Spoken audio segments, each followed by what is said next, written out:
Bienvenido a Esto también es política, el podcast que habla tu mismo idioma, con Mario Girón y Miguel Rodríguez.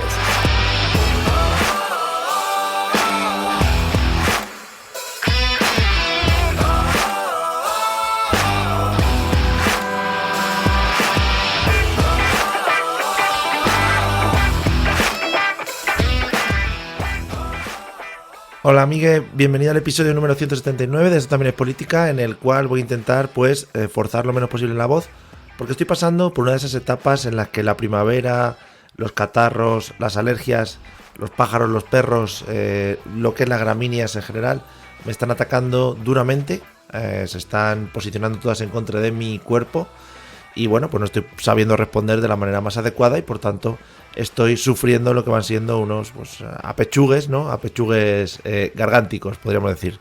¿Qué tal, Miguel? ¿Tú cómo estás? Pues yo, afortunadamente, huyendo de los apechugues. Agradecemos todos eso por tener una voz que no moleste a lo largo del episodio. Bueno, sí. Ya normalmente hablo mucho. Hoy me va a tocar hablar un poco más, ¿puede ser? Sí. No, bueno, yo iré metiendo pausas. Parezco, pues eso, el señor este del Blue Label que sale, que no sé si ha visto el vídeo. Maravilloso vídeo. Bueno, pues para los que lo hayan visto, ya un señor que toma Blue Label, por lo que sea, dices, ya la voz igual no la tiene muy finústica. Pues aquí estoy yo para determinar. Y eso que no toma Blue Label, que también que cuente eso en acta. Pues qué pena, ¿no? ¿Qué te iba a decir? Yo pensaba que te estaba cambiando la voz, a lo mejor ya. Hombre, ya iba siendo hora, sí. Ya a mis 18 años ya, pues eso, 18 años ya de trabajo cotizado, podríamos decir. Te empieza a cambiar la voz, te empieza a amargar un poquito temas de hipotecas, pagos de cosas, y entonces la voz se te va peor, Bueno, oye, quería empezar hoy el episodio quizá haciendo una de las mejores reseñas que vamos a poder hacer a lo largo de nuestra historia, hablando y desde aquí dando un saludo a la nueva mafia madrileña y con lo bien que se está organizando, ¿no? En torno a nuestra gran presidenta. Y bueno, y las pautas que está dando para que otras mafias también se organicen de la misma manera y digan, bueno, así se organiza una buena mafia, amedrentando periodistas y cogiendo dinero de la gente, ese tipo de cosas, ¿no? Bueno, pues hasta aquí este podcast. Cerramos hoy. Presuntamente, quiero decir, presuntamente. Siempre de la presunción de inocencia. Además, no estoy yo aquí para hablar de personas particulares. O sea, no quiero yo meterme en cosas de particulares. Si son cosas particulares, no se puede hablar. Eso no se puede tocar. No, sí, la verdad es que nos está quedando un país muy bonito ahora mismo. Y claro, como diría nuestra amada presidenta, como Madrid es España y España es Madrid, pues, claro. Pues todo, en general. Claro. No, pero vamos, bien. Yo, de hecho, había pensado empezar. Claro, no quería forzarla. Yo traía una pregunta para ti. Por favor. Pero no te la quería hacer para no forzarte la voz, pero te la voy a tener que hacer dado que has sacado un poco el tema así, aunque sea de rondón. Sí. ¿Cuánto te quedaste tú por vender mascarillas? Porque aquí, por lo visto, todo Dios se ha hecho rico con las mascarillas. La verdad es que tengo un paquete ahí que me sobraron. Estoy pensando darles salida, Seguro que alguna comisión pillamos. Bueno, ahora a lo mejor la comisión es un poquito más baja, pero bueno. Bueno, pero claro, yo también a mi nivel, ¿sabes? Cada uno pilla su nivel. Claro. Es que eso es una cosa que entiendo, O sea, si eres presidente de una comunidad autónoma, tienes que trincar a nivel de presidente de comunidad autónoma. La presidenta no. Digo, perdona, unos particulares que había ahí unas movidas de unos áticos duples. Y si eres la mano derecha de un ministro del gobierno, tampoco. Tampoco, claro. Tampoco estamos hablando de nadie concreto. Pero qué sorpresa, ¿no? Qué sorpresa. Sí. De repente, anda, que lo estabas haciendo tú aquí a mi lado. Vaya. Que el Lamborghini nuevo ese que traías no era del sueldo que cobrabas del ministerio. No, vaya, qué sorpresa. Bueno, en fin. Bueno, pues nada. Esas cositas. Esperamos fervientemente la llamada de Miguel Ángel Rodríguez, Si quiere, por favor. Si quiere escribirnos o llamarnos. Eso sí, si me escribes a mí, Miguel Ángel, me dirijo a ti directamente. Michael. Si me escribes a mí, por favor, despídete con un dejamos aquí la relación guapo. Por favor, eso me encantaría. Claro. Es que ya no se pueden tener conversaciones ni enfadarse con amigos de toda la vida. Es que la verdad es que se están poniendo ya las cositas como muy finas, ¿sabes? En plan, bueno, tienes un enfado con un amigo de toda la vida, le dices que le vas a cerrar el chiringuito y el periódico y todo eso. Que le vas a hundir en la miseria. Claro, la gente se lo toma, es que ya no se puede decir nada. Es que la verdad es que tenemos la piel muy sensible últimamente. Muy finita, sí. De verdad. Es que vamos. Pero bueno, aprovecho también para no fallar en mis inicios de programa y mandar un saludo a los primos de AMLO. Gracias. Hombre, un saludo a todos los mexicanos que apoyan a AMLO. Desde aquí ya sabéis que siempre pues nos tenemos en nuestros rezos. Y nada, si cualquiera se quiere Sobre comunicar todo, a través de... Sí, quiero decir, yo les tengo a todos en mis rezos, deseándole una magnífica vida a todos aquellos que por lo que sea no pierden el tiempo en escribirnos cosas sin sentido. Gracias. efectivamente. Bueno, y a lo que iba, y si quieren comunicarse con nosotros, que vayan rápido, lo pueden hacer a través de Telegram, porque no sabemos lo que puede durar. O sea, desde aquí un saludo a los Telegrames, que son el reducto que queda de nuestra presencia en esa maravillosa plataforma. O sea, Creo que por lo que sea el juez Pedrazo ya ha sacado un auto diciendo que por lo que sea a lo mejor es verdad, sí, a lo mejor es verdad que no era muy proporcionado, a lo mejor. He hecho el símbolo de recoger cable. Sí. Y puede ser que el auto, o sea, puede ser que todo esto de la denuncia Telegram surgiera en una cenita un poquito acalorada y a que no hay huevos, a cerrar Telegram. Yo es que he de decir que sé quién estaba en esa cena, pero no lo puedo decir porque entonces me cierran en mi Telegram, que no tampoco lo uso mucho, pero bueno. Claro. Está. Bueno, pues nada, ahí queda, amigos. Somos la resistencia, ¿eh? Si no, pues nada, todo el mundo esta semana a hincharse VPNs y a proxies. Todos, madre mía, que me van a quitar el fútbol, que lo estoy viendo en Telegram. Madre mía. Está Javier Tebas, va llamando piso por piso. A ver, cuando llega el vuestro no os asustéis. Claro. Vamos, que le decís que no y ya está, ¿sabes? Tampoco. Es que no, sí, no hay que. A veces se pone tonto. En alguno te pide entrar y te empuja un poco, pero bueno, es uno de cada 100, ¿sabes? Cuando ya va un poquito caliente, que bueno, pues se toma un par de cervezas para amortiguar lo que es el cansancio, presuntamente siempre. Bueno. En este país los cargos públicos no suelen. Pues nada, después de todas estas presunciones de inocencia que nosotros lanzamos al aire y que ahí dejamos, que cada uno piense lo que sea, y ya está, y veremos por dónde van los tiros. Y yo creo que dejamos para luego, para el Showtime, hablar de la Casa Real Británica y de conspiraciones. Así que yo creo que podemos empezar con el tema de hoy. Sí, el menos peligroso a lo mejor. es que claro. O sea... Sí. Bueno, hemos venido fuertes. Sabe. Llevamos tiempo sin grabar y bueno, hemos ido acumulando cosas. A ver, claro, es que al final hay que soltarlo todo, si no eso enquista ahí, no sale y luego se queda. Bueno, hay que sacarlo. Pues nada, vamos al lío en general y al de hoy también en particular. Bueno, pues es verdad que llevábamos tiempo, había gente que también nos lo pedían en las plazas y en las calles. Sí. Que habláramos un poco del conflicto árabe-israelí y creemos que todavía no ha llegado ese momento. Claro. Pero sí que es verdad que como tenemos varios episodios dedicados a diferentes ideologías, pues nos ha parecido buena idea pues hablar un poco de la ideología un poco imperante en la Israel actual. Sí. Que, bueno, vamos a ver que es un término un poco mucho más amplio de lo que tradicionalmente o de lo que normalmente se utiliza en los medios de comunicación, que es el término del sionismo. ¿Qué es el sionismo? ¿De dónde viene? Vamos a recuperar momentos de La Salle, Mario, ya te lo voy diciendo. Qué bonito. Aquí. Y bueno, vamos a ver un poco el origen, la evolución de esta ideología que, bueno, a día de hoy no es una ideología unitaria. Solo con el nombre sionismo se le suelen añadir apellidos para identificar diferentes corrientes dentro de, efectivamente, una idea troncal, que es el sionismo, pero que digamos, el sionismo del Netanyahu y su gobierno actual no es el sionismo, por ejemplo, de Ben Gurión o no es el sionismo del inicio de la ideología sionista que podemos encuadrar a finales del siglo XIX. Así que, si te parece bien, empezamos aclarando que el sionismo... No te iba a decir que el otro día nos lo pidieron mucho en el bar de Pablo Iglesias. Nos dijeron, oye, ya que habéis venido a visitarnos, a ver si podéis hacer un episodio especial. Bueno. Sí, siempre. Pero acuérdate que nos tuvimos que ir porque no había ningún cóctel faltón a nadie en concreto que nosotros no queremos desvelar aquí. Ponen, me he enterado que ponen tapas, pero las puedes coger tú. Pero no, a ver, no son tapas. ¿Puede ser el único reducto comunista en esta isla de libertad que es Madrid? Pregunto. Claro.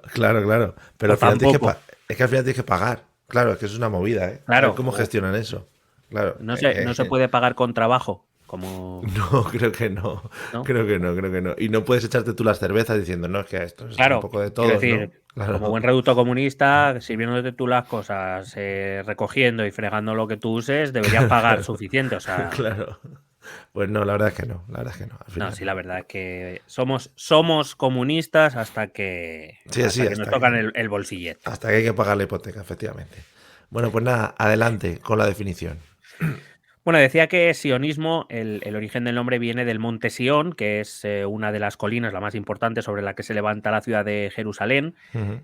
que tradicionalmente ha sido tomado como símbolo no solo de la ciudad, sino también de la tierra de Israel, la llamada tierra prometida, Sí. que Yahvé, el nombre judío de Dios, Ujú. prometió legar a Abraham y a su descendencia. Mucha movida ahí, ¿eh? Sí. Según el libro del Génesis, sí, voy a tocar tema Biblia porque No, sí. no, a tope, a tope. Si hay que irse a los libros históricos o se van los libros de historia, vamos, para adelante. Efectivamente, a los rigurosos. Según decía el libro del Génesis, Yahvé escogió a Abraham y le prometió que le convertiría a él y a su descendencia en un gran pueblo, Ujú. pero que debía abandonar la tierra de su padre, que se sitúa en algunos de los textos sagrados en Ur, la capital de Caldea, hoy estaría en lo que hoy es Irak, Sí. y que él le indicaría a dónde ir, y que un poco más adelante pues esa alianza se formaliza, esa alianza entre Yahvé y la tierra de los hebreos y el pueblo de los hebreos, perdón, es decir, con Abraham y con sus descendientes, su hermano Isaac, si no recuerdo mal, y el hijo de este Jacob, a quien luego se le cambiará el nombre a Israel. Bueno, historias bíblicas Movidas. movidas. De hecho, te he traído algún pasaje Estaría literal, precioso un paisaje. sí, describiéndote, ¿no? Pero claro, y ahora el viento brota sobre. Bueno. Qué bonito, joder, un Efectazo. SMR mezclado, sí. Por cierto, una cosita, para todos los que cuando han oído la palabra Caldea han pensado el spa de Andorra, estáis conmigo, ¿eh? Estáis en mi equipo. Estáis en mi equipo. Chocar virtualmente. Gracias. Bueno, el pasaje de la Biblia del Génesis dice: a tu descendencia le daré esta tierra, desde el torrente de Egipto hasta el gran río, el Éufrates, quineos, quineceos, cadmoneos, hititas, pereceos, refaítas, cananeos, gergeseos y jebuseos, que eran los pueblos también de origen semita que vivían allí en aquellos tiempos Sí, inmemoriales. sí, bonitos. Estos pueblos vivían en lo que se conocía y se sigue conociendo en algunos ámbitos como la tierra de Canaán, la tierra de los cananeos. Un poco más adelante, en otro de los libros sagrados dentro del Pentateuco, que sabes que es para nosotros de raíz cristiana, judeo-cristiana, es el Antiguo Sí. Testamento. Ujú. En el Deuteronomio se dice literalmente: los lugares que piséis con la planta de vuestro pie serán vuestros, desde el desierto hasta el Líbano, desde el río Éufrates hasta el mar Mediterráneo será territorio vuestro. Nadie podrá resistir ante vosotros. El Señor vuestro Dios sembrará delante de vosotros el pánico y el terror sobre toda la tierra en la que piséis, Qué bien. como os ha dicho. Bueno, creo que la referencia no es exacta, porque creo que no dice mar Mediterráneo, todavía no se llamaba así, pero bueno, Sí. hace una referencia Al agua ese que había ahí en medio, sí. a un mar que hay ahí, pues el mar Mediterráneo. Ujú. Bueno, vamos a empezar a forjar determinadas ideas relacionadas con el sionismo, como por ejemplo cuando el texto bíblico dice: el Señor vuestro Dios sembrará delante de vosotros el pánico y el terror sobre toda la tierra que piséis. Sí, sí. Bueno, si alguien quiere ir haciendo asociaciones, que lo vaya haciendo. Qué bien todo. Sin embargo, sabemos que la experiencia histórica de una entidad propia judeo-israelí no sucede hasta el año 1948. Es el año en el que se funda el Estado de Israel tras la Segunda Guerra Mundial, tras los sucesos del Holocausto. Esta parte la trataremos más en un capítulo posterior, porque hoy nos pretendíamos centrarnos un poquito más en lo que es la ideología sionista.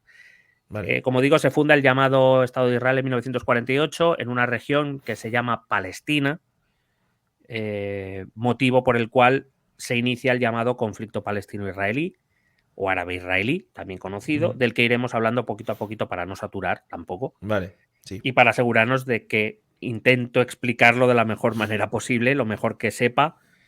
Una cuestión que, avanzo desde ella, es una cuestión tremendamente compleja. No Claro. es tan sencilla. te iba a preguntar, entiendo que, como ha pasado en muchas otras ocasiones, llevar a la literalidad todos estos textos bíblicos puede llevar a problemas que puedan estar surgiendo ahora, ¿no? Por ejemplo. Claro, sí, la primera de las cuestiones que tendremos que ver es que la Biblia no es un libro histórico, no es un libro Por de eso te digo. historia. No significa que no recoja datos o lugares que efectivamente sí que se puedan corresponder con Sí. la experiencia histórica estudiada y probada, Ujú. como por ejemplo digamos, la huida de Egipto, Sí. la entrada de los hebreos o de parte del pueblo hebreo en la esclavitud, Los el Reyes tema de Magos. que los Reyes Magos, la existencia de un protectorado romano dentro de la región judea, Sí. de la región palestina. Estas cosas sí que son así, pero claro, entender que cualquier texto sagrado es un libro de historia, bueno, digamos que puede dar pie Claro. a malentendidos, cuando menos. Hombre, las novelas históricas también. El Capitán La Triste, por ejemplo, y no es que sea un abanderado. En plan, bueno, en fin. Bueno, No quiero yo comparar el Capitán La claro, Triste con claro. la Biblia, ¿eh? Tampoco me metáis ahí. A ver, en el fondo, en cuanto a estructura, es bastante parecido, es decir, sobre un fondo histórico real. Ujú. Se pueden contar muchas cosas. En el caso del Capitán Triste es una novela fantástica, ¿no? De Sí. aventuras y demás.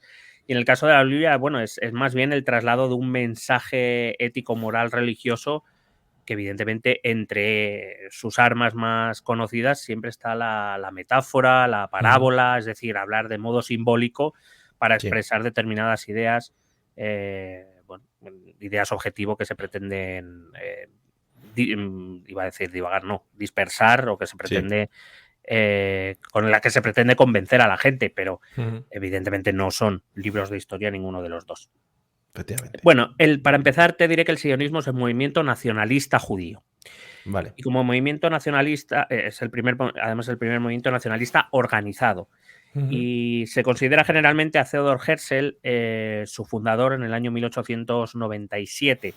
Sin embargo, la historia del sionismo comenzó un poco antes y está entrelazada con la historia del pueblo judío y del propio judaísmo, que a veces, aunque los tomemos como sinónimos, no son así, entendido como el pueblo judío, aquel que comparte unas determinadas raíces culturales, que por supuesto hunden sus raíces en la, en la religión judía, Ujú. pero que a día de hoy ya no son o no están tan unidas. De hecho, durante el siglo XIX vamos a ver una aparición de un judaísmo laico, que puede parecer una contradicción, pero que en realidad lo conocemos muy bien. Es como aquellos que dicen ser cristianos o que mantienen determinadas costumbres o hábitos cristianos católicos, que aquí en España hay muchos, pero que luego no van a misa. Dicen que son Ya. creyentes, pero no lo son. Bueno, este tipo de cosas me refiero. Ujú. El objetivo del sionismo, en cambio, siempre ha sido el mismo: la conformación de un lugar o de un país, hoy identificado con la existencia de un Estado puramente judío, que permitiera la restitución de la herencia que Yahvé prometió a los patriarcas, tal y como relata el Antiguo Testamento y como más o menos te acabo de leer.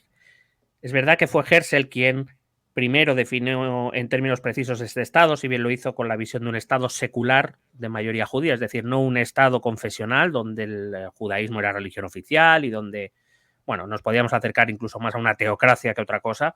Ujú. Herzl es un periodista y escritor húngaro que vive dentro de lo que en aquel entonces era el Imperio Austrohúngaro, conoce bien los movimientos nacionalistas porque los vive, el siglo XIX es el siglo de efervescencia nacionalista en Europa. Sí. Y si bien es cierto que él siempre defendió un Estado donde la mayoría de la población fuera judía, en ningún caso defendió la existencia de un Estado confesional donde la religión marcara los caminos de este Estado o alrededor de la cual girara toda la vida de la comunidad. Y si bien, como te digo, él pensó o manifestó la idea de crear un Estado judío pero secular, un Estado secular de mayoría judía, como en todas las ideologías, pues estas ideas se han ido deformando con el paso del tiempo, han sido utilizadas por determinados personajes o determinadas comunidades que, utilizándolas para su interés, pues como digo, ha llegado la idea hasta nosotros de que el sionismo es básicamente querer exterminar a todo lo que viva alrededor del Estado judío y Ujú. conquistarlo todo.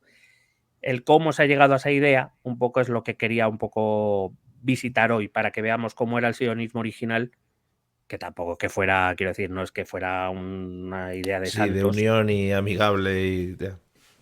Pero desde luego era mucho más abierta que de lo que, bueno, entendemos hoy o lo que los gobernantes del actual gobierno israelí nos están haciendo entender. Volviendo a los orígenes del sionismo, como te he dicho antes, la idea siempre fue retornar a Sion, es decir, al monte Sion, es decir, a Jerusalén, entendiendo esto como la región palestina, que es lo que se conoce como la tierra de los israelíes o de los israelitas, es decir, de aquellos hebreos que hicieron un pacto con Yahvé. Vamos a volver a la historia antigua un poquito. Venga. Con los judíos instalados en la tierra de Palestina, en la que se localiza la ciudad santa, como digo, de Jerusalén, donde se levantó el primer templo sagrado, el que todos conocemos como el templo de Salomón. A mediados del primer milenio antes de Cristo, en torno al siglo VI, V antes de Cristo, la zona sufrió los ataques de dos poderosos imperios, el imperio asirio primero y el imperio babilónico después. Ambos supusieron, además de la destrucción del templo, el lugar más sagrado para los judíos, el inicio de un fenómeno histórico muy ligado a la idea del sionismo, que es el de la diáspora. No sé si has oído hablar de este término. Bueno, por cierto, de ese primer templo, después se reconstruyó encima un segundo de ese templo. Lo único que queda es una muralla, lo que conocemos como el Muro de las Lamentaciones, que es a día de hoy el lugar más sagrado para los judíos en la ciudad. Buen muro, buen muro. Sí, ha aguantado carros y carretas. Ese muro. Muro gordo. Que te iba a preguntar, es una cosita antes de que continúes.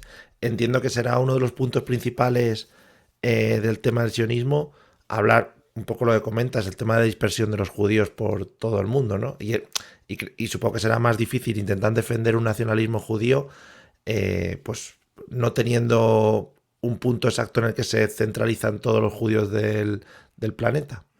Bueno, el nacionalismo judío este sionismo nace alrededor de precisamente esa idea, ¿no? Conseguir lo que otros pueblos tienen y ellos no. Y que ellos no porque, porque las circunstancias del pueblo judío, hay que decir que en líneas generales no han sido nada fáciles.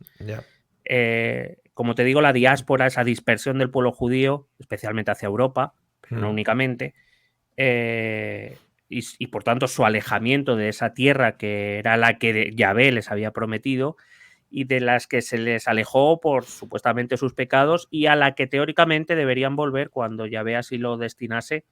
Ellos deberían volver a la ciudad de Israel para empezar a preparar lo que viene siendo la llegada del nuevo Mesías. Recuerda, del Mesías. Hay que recordar que Jesucristo para los judíos es un profeta más, no es el Mesías que sí que es para los cristianos.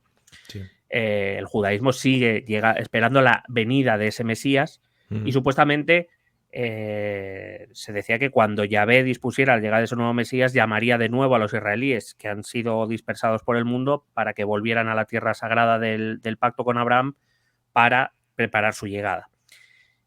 Vamos a ver que esto, que siendo uno de los principios fundamentales de la religión judía, va a ser también deformado por una parte del sionismo. Pero bueno, en cualquier caso te decía que esa diáspora, no fue completa. Por ejemplo, el emperador persa Ciro les permitió volver a la ciudad, pero ya nunca fueron mayoría. Sobre todo, además, luego en el siglo XI volvieron a ser expulsados por el califa Fatimí de Egipto. Nunca ya regresarían como mayoría. Pero es verdad que Ciro, por ejemplo, les permitió volver, les permitió levantar un segundo templo, pero después vino Roma. Roma impuso un protectorado en la zona, que esta es ya en la época de Jesucristo. Impuso un protectorado. Un protectorado quiere decir que los judíos se gobernaban a sí mismos con sus leyes, siempre y cuando nada de lo que hicieran contraviniera a los intereses romanos de la región, evidentemente. Fastidiado, Claro. Además, estamos en muy buenas fechas para recordar esto, es decir. Muy bonitas, de verdad. Estamos grabando en Semana Santa por si alguien quiere llevarse esa referencia. Hay que recordar que la Pasión de Cristo comienza cuando es condenado por los judíos, que le piden a Pilatos el permiso para poder... que le piden a Pilatos que le condene. Pilatos dice que eso es cosa de judíos, que él se lava las manos, que él no quiere saber nada y son los propios judíos los que... lo crucifican los romanos, pero Pero son los judíos los que le condenan y previenen supuestamente a Poncio Pilato del peligro que representa a Jesucristo una supuesta revolución o revuelta dentro del protectorado. De Jesus Christ y de Brian, recordemos también, contemporáneo de Jesucristo. Efectivamente.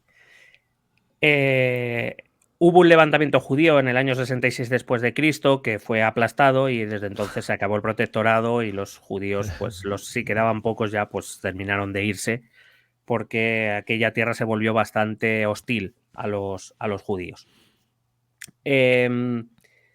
Aunque hubo un nuevo intento, siendo emperador Adriano, de retornar y demás, nunca esa tierra, digamos, los judíos tuvieron que alejarse de su tierra, de la que consideraban su tierra, y ya no podrían volver ya hasta principios del siglo XX. Digo como grupo, judíos ha habido en la región siempre, pero no mayoritariamente.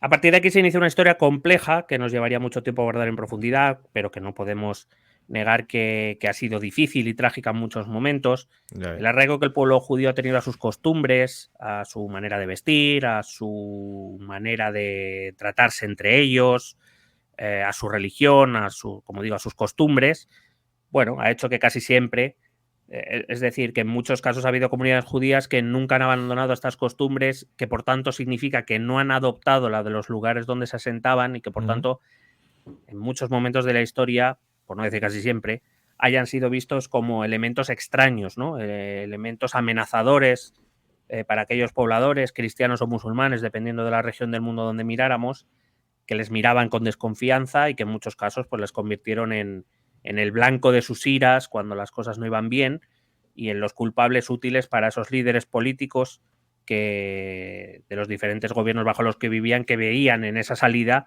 bueno, pues mientras estén machacando a estos, no están mirando al poder, es decir, a mí, con lo cual pues les venía bien. De todas maneras llama mucho la atención y supongo que la religión tiene parte fundamental en todo esto, el hecho de que justo eso fuesen un grupo muy disperso, pero que siguiesen manteniendo sus ideales, sus formas, sus costumbres y tal, y que luego en algún momento hayan sido capaces de como volver a juntarse entre todos, ¿no? Cosa que igual no pasaría si, oye, dispersan a todos, los reparten por ahí, pues igual ya pierdes un poco, o cada uno se va por su lado, no sé, ¿sabes? Me llama la atención después de tantos siglos, quiero decir. Claro, o sea, quiero decir, además hay que decir que el caso del pueblo judío es un caso único en la historia, es decir, no ha habido pueblos que hayan sobrevivido a lo largo de los siglos y que, pues eso, y que ahora, por ejemplo, se hayan reunido, hayan querido volver a su origen. Sí. Esto no ha ocurrido en la historia, es quizá uno de los pocos casos, yo ahora mismo a la cabeza no se me vienen más, pero no sé si habrá alguno más. Pero efectivamente, a ver, la religión... al final la religión, sobre todo cuando hablamos de historia antigua, historia o Edad Media, vemos como la religión es una conformadora de la vida cotidiana, es decir, la religión organiza la vida de las gentes desde el vestido hasta las horas de comer o los días que se descansan o los días que se trabajan, la alimentación, es decir, la religión se convierte en esa formadora o que da forma, moldeadora, mejor dicho, de estilos de vida. Cuando los judíos deciden no abandonar ese molde, evidentemente moldeado por la religión, que va a tener mucha importancia, como te digo, en la Edad Media, incluso en la Edad Moderna, aunque luego veremos que en el siglo XIX se abandona un poco la religión. Pero bueno, también lo podemos entender nosotros, es decir, por ejemplo, nosotros tenemos vacaciones en Semana Santa y en Navidad, y estamos lejos de ser un país católico como lo era la Castilla de Isabel la Católica. Es decir, no somos practicantes en mayoría, no, pero seguimos sacando pasos, seguimos festejando bueno, pues festividades de origen religioso. Bueno, hay muchas cosas que la religión ha moldeado de nuestra manera de vivir y de nuestra cultura, aunque no seamos conscientes de ellos. Bueno, pues a los judíos les pasó igual digamos, con el punto aparte de que ellos no abandonaron sus costumbres tradicionales para adoptarlas de los lugares donde se asentaban. Es verdad que además, ten en cuenta que allí donde se asentaban, aparte de por ser extraños, porque vestían diferente, porque hablaban diferente, porque se dedicaban normalmente además a actividades económicas que no eran muy de la mayoría de la gente, que vivían en sus propios barrios, que tenían sus propios comercios, porque ya sabes, por ejemplo, la alimentación, pues no pueden comer cualquier carne o ese tipo de cosas. Bueno, pues además de todo eso, que ya les hace ser, aparte son una minoría, por tanto se les ve como elementos extraños, hay que recordar que, por ejemplo, en el caso de todos los países cristianos, hay que recordar que para los cristianos los judíos son los que mataron a Jesucristo. Ya. Es decir, Sí. en esa idea conformadora de la religión, los judíos no son precisamente simpáticos a ojos de ningún cristiano, en líneas generales. Con lo cual, el hecho de sobrevivir tantos siglos con estas condiciones, te repito, lo convierte en un caso único que además les ha traído, pues eso, una historia bastante trágica en líneas generales. Ya. Otra cosa es que además luego los poderes políticos de cada momento y de cada lugar han aprovechado eso, Claro. como te digo, pues bueno, bueno, tenían unos culpables útiles, unas cabezas de turco para pagar cualquier pato. De hecho, para la propia historia judía se basa, por ejemplo, en el estado de esclavitud en el que se encuentra el pueblo judío en Egipto. Todos habremos visto los 10 mandamientos, a lo mejor, Hombre, o hemos visto pues El Príncipe de Egipto, si hemos visto más de dibujos animados. Sí, es verdad. Donde se nos cuenta la historia de Moisés, este descendiente de Salomón, creo que es. Bueno, ahora mismo me pillas. No, es anterior a Salomón. Descendiente, bueno, no sé ahora mismo de quién era descendiente, pero bueno, venía de los guays. De los top. Sí, bueno, sí. Supongo que sería descendiente de Jacob. Bueno, evita una matanza, el faraón egipcio manda a matar a todos los niños hebreos porque, bueno, iba a ser superstición y entonces, bueno, es lo que luego Herodes hace básicamente en la época de Jesucristo. Y entonces la madre de Moisés le salva metiéndolo en una cesta, lo mete en el río Nilo y casualmente llega donde está la hija del faraón que lo adopta y le crían igual que a su hermano, que es el futuro faraón, el faraón Ramsés. Y luego, pues al final no puede desoír la llamada de la sangre judía, y decide liberar a su pueblo y liderarlos por el Mar Rojo y abre el Mar Rojo. Se vuelve un sindicalista, sí. Efectivamente. Y los conduce hasta la tierra prometida, pero en un giro de los acontecimientos le dan los 10 mandamientos en el monte Sinaí, todas estas cosas, y efectivamente en un girito de los acontecimientos Dios le dice que, bueno, que todos pueden entrar menos él. Relaja la raja. Que debía llevar calcetines blancos o algo así, no lo sé. No, bueno. Tú con esas pintas no vienes aquí, mira la barba que me traes, chaval. Bueno, pues es que ese es el origen o uno de los orígenes, o de una de las bases de la historia del pueblo judío, ¿no? El huir de la esclavitud, en el sentido de que el pueblo judío va a ser un pueblo que se va a sentir, no sin razón, he de decir, en general perseguido siempre. Esa diáspora que les dispersa por el mundo conocido, cuando llegan a la Edad Media, triunfa el cristianismo en Europa, hace que los judíos, siempre una minoría, generalmente apartada en barrios propios, algunos de cuyos miembros acumulan riquezas porque se dedican a cosas como préstamos o comercio itinerante o estas cosas que son un poco raras, todavía en esta época, luego ya no. Pero ahora no, ahora ya.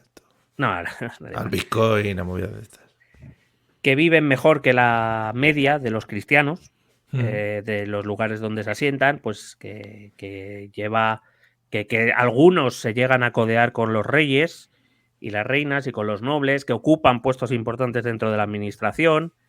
Bueno, pues esto lleva a los reyes y nobles a crear algunas leyes discriminatorias, a crear los guetos, las llamadas aljamas, esos barrios, aljamas conocidas como se conocen en nuestro país, usándoles, como te he dicho antes, en algunos momentos como culpables útiles, que desvían la atención y se empiezan a perseguir con cierta frecuencia los llamados pogromos.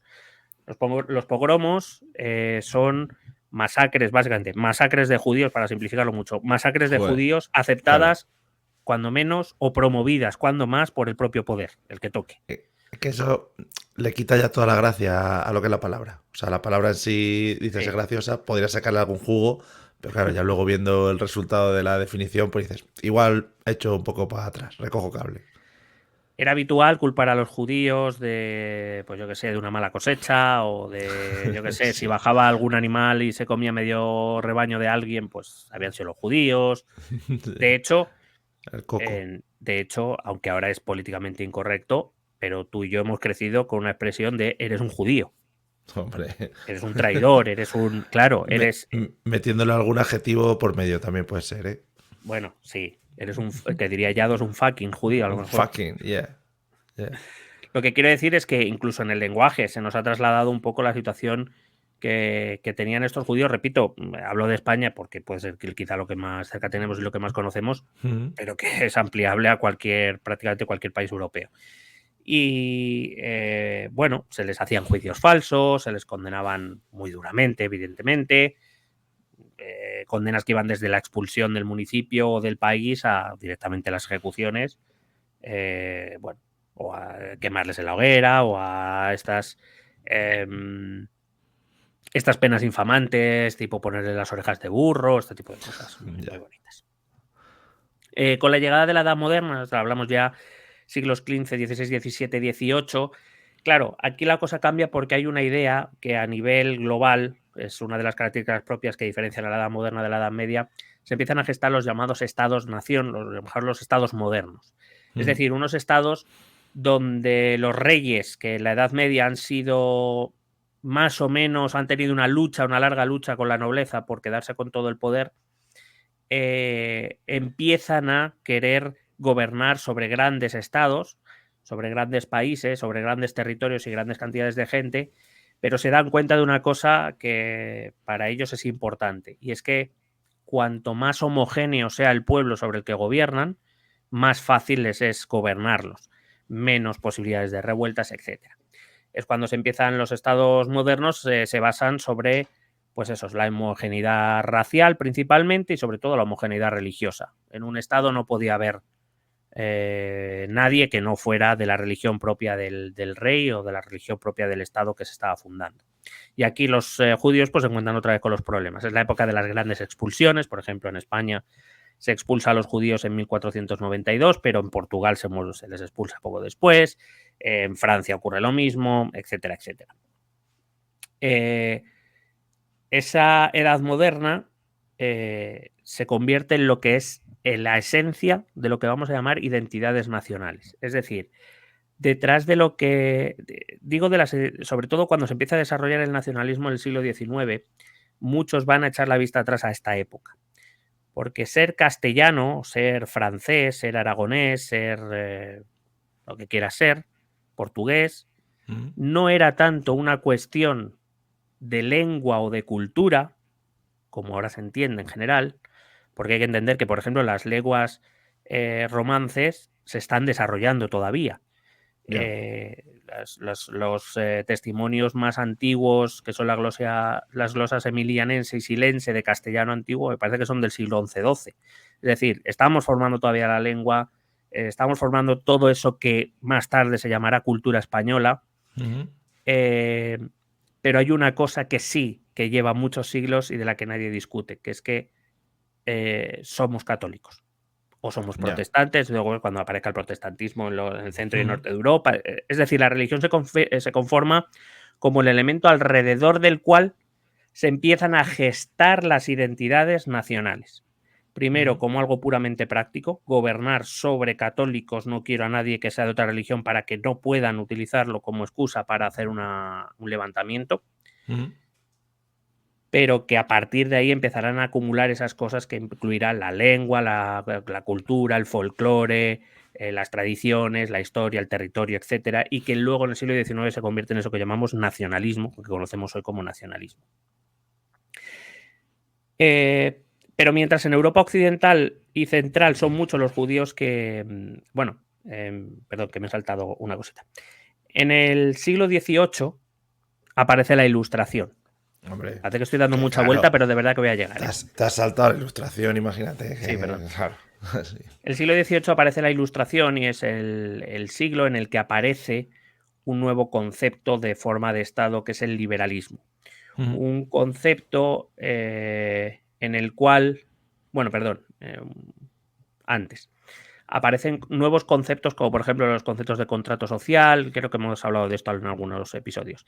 Pero bueno, aparece por ejemplo la idea de que el Estado debe ser gobernado por los representantes del pueblo.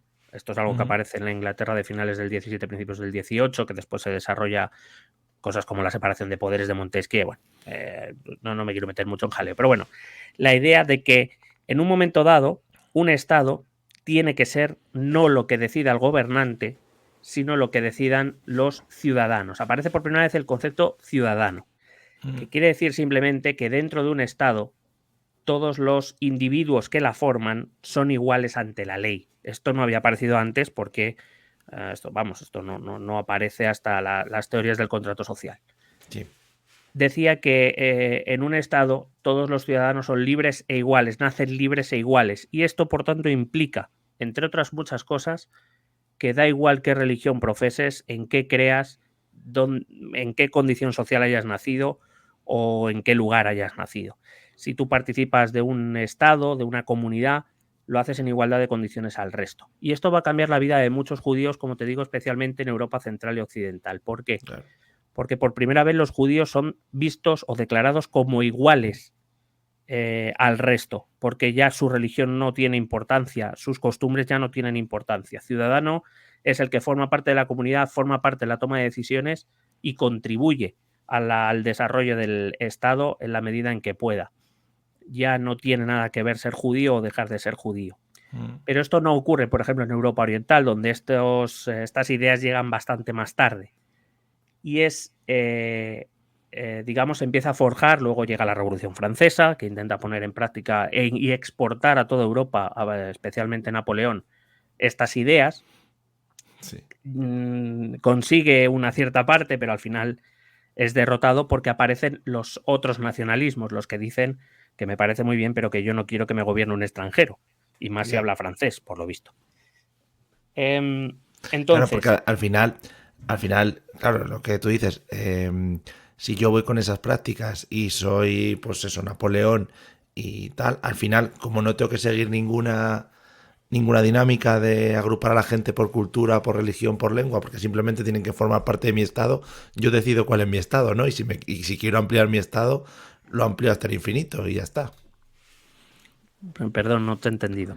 Perdón. Quiero decir que al final, si yo no tengo si no hay un grupo de personas en torno a una cultura, en torno a un lenguaje, simplemente que formar parte de un estado quiere decir que colabores con ese estado, y yo soy una persona que tiene ansias de conquista, puedo decir, oye, mi estado antes llegaba hasta aquí, ahora cojo también a estos otros que van a colaborar también para mi estado, ¿no? Como que quién te dice que puedes parar o no de ampliar tu estado, de conquistar otros estados diferentes. Claro, es la dicotomía del nacionalismo. Por un lado, hablaríamos del nacionalismo liberal, ese que Napoleón quiso expandir a partir del ideario revolucionario francés. Es decir, Napoleón hablaba de una Europa unida, pero no una Europa pensando en una Europa que tenía que hablar el mismo idioma o que no, Claro. sino una Europa que compartiera un sentido de comunidad, con unas instituciones concretas donde todos los ciudadanos fueran iguales independientemente de donde vivieran, la religión que profesaran, etcétera. Al final estos son los ideales revolucionarios. Todos los hombres nacen iguales. Con lo cual, bueno, digamos, esa idea es la que llevó a Napoleón a intentar expandir a través, eso sí, de la conquista, no siempre bonita, claro.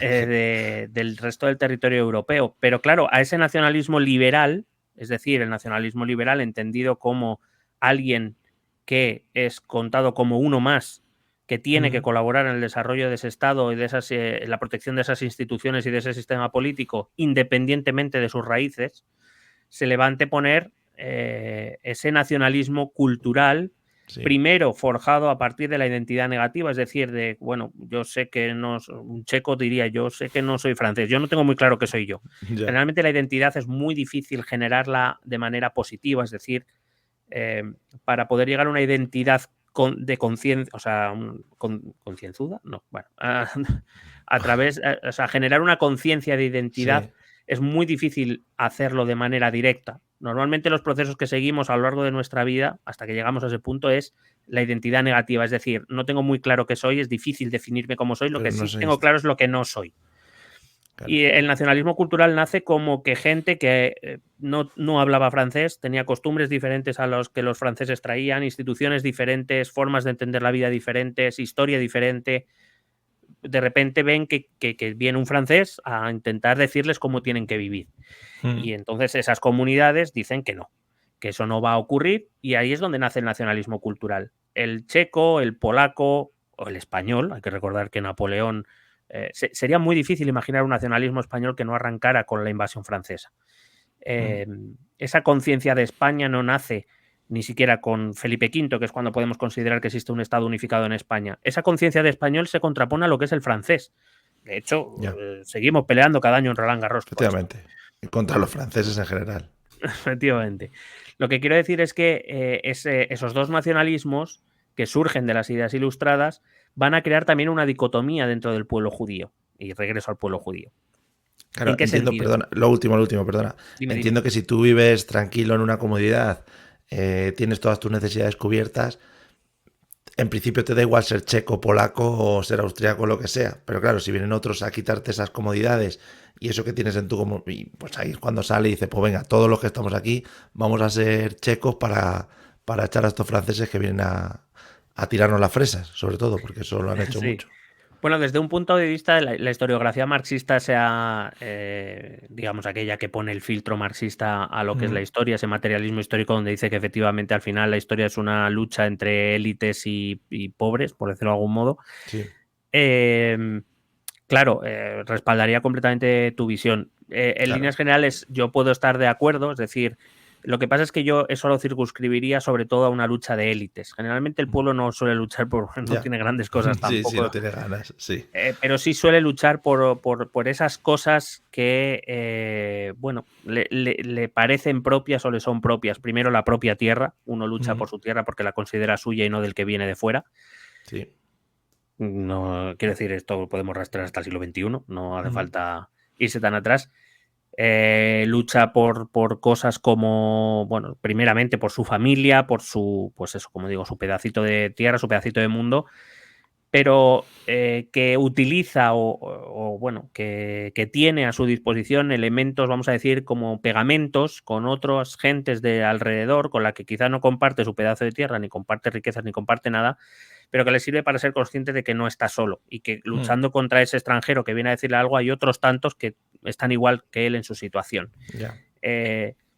Generalmente, y además siguiendo un poco esa historiografía marxista, te diría que la lucha por recursos o por territorio es una cuestión más de élites que del pueblo, pero no es menos cierto que estas élites utilizaban elementos religiosos, elementos nacionalistas, elementos políticos, etcétera, para hacer que el pueblo se moviera en contra de esa otra élite que venía a sustituirla. Vale.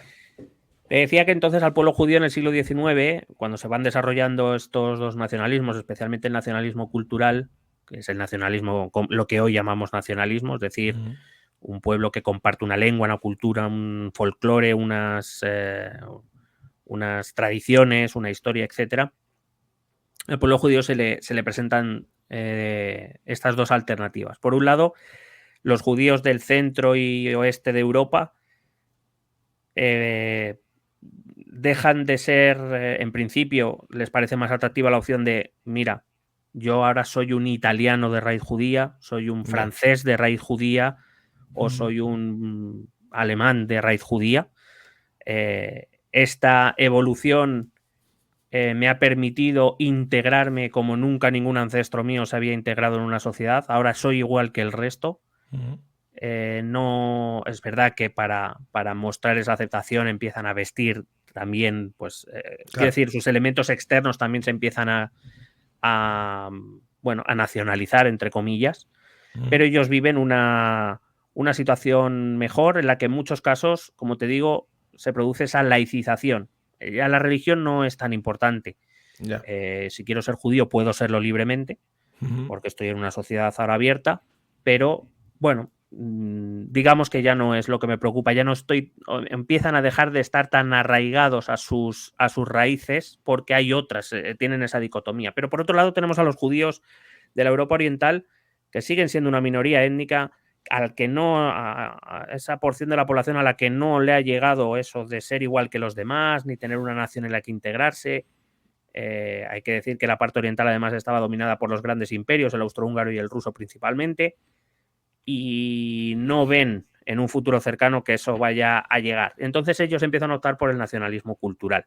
Yeah. Es decir, de entender que hay más gente en esa zona del mundo que como ellos sufren los mismos problemas, sufren las mismas cuestiones, que están gobernados por extranjeros, que no entienden su cultura ni la respetan y que por tanto están en peligro. Y de hecho, no en vano, esos pogromos sobre todo se dieron a partir del siglo XVII en la zona oriental europea y van a seguir durante el siglo XVIII y el siglo XIX, que es lo que conocemos habitualmente como antisemitismo, es decir, la persecución, el odio al judío por ser diferente, por ser discordante dentro de una sociedad que se pretende homogénea y que por supuesto no lo es como ninguna sociedad, como ningún nacionalismo pretende que su país lo sea, que presentan al judío como un posible traidor, como un posible elemento cuyo objetivo es destruir otras naciones para seguir manteniendo una supuesta supremacía económica y política.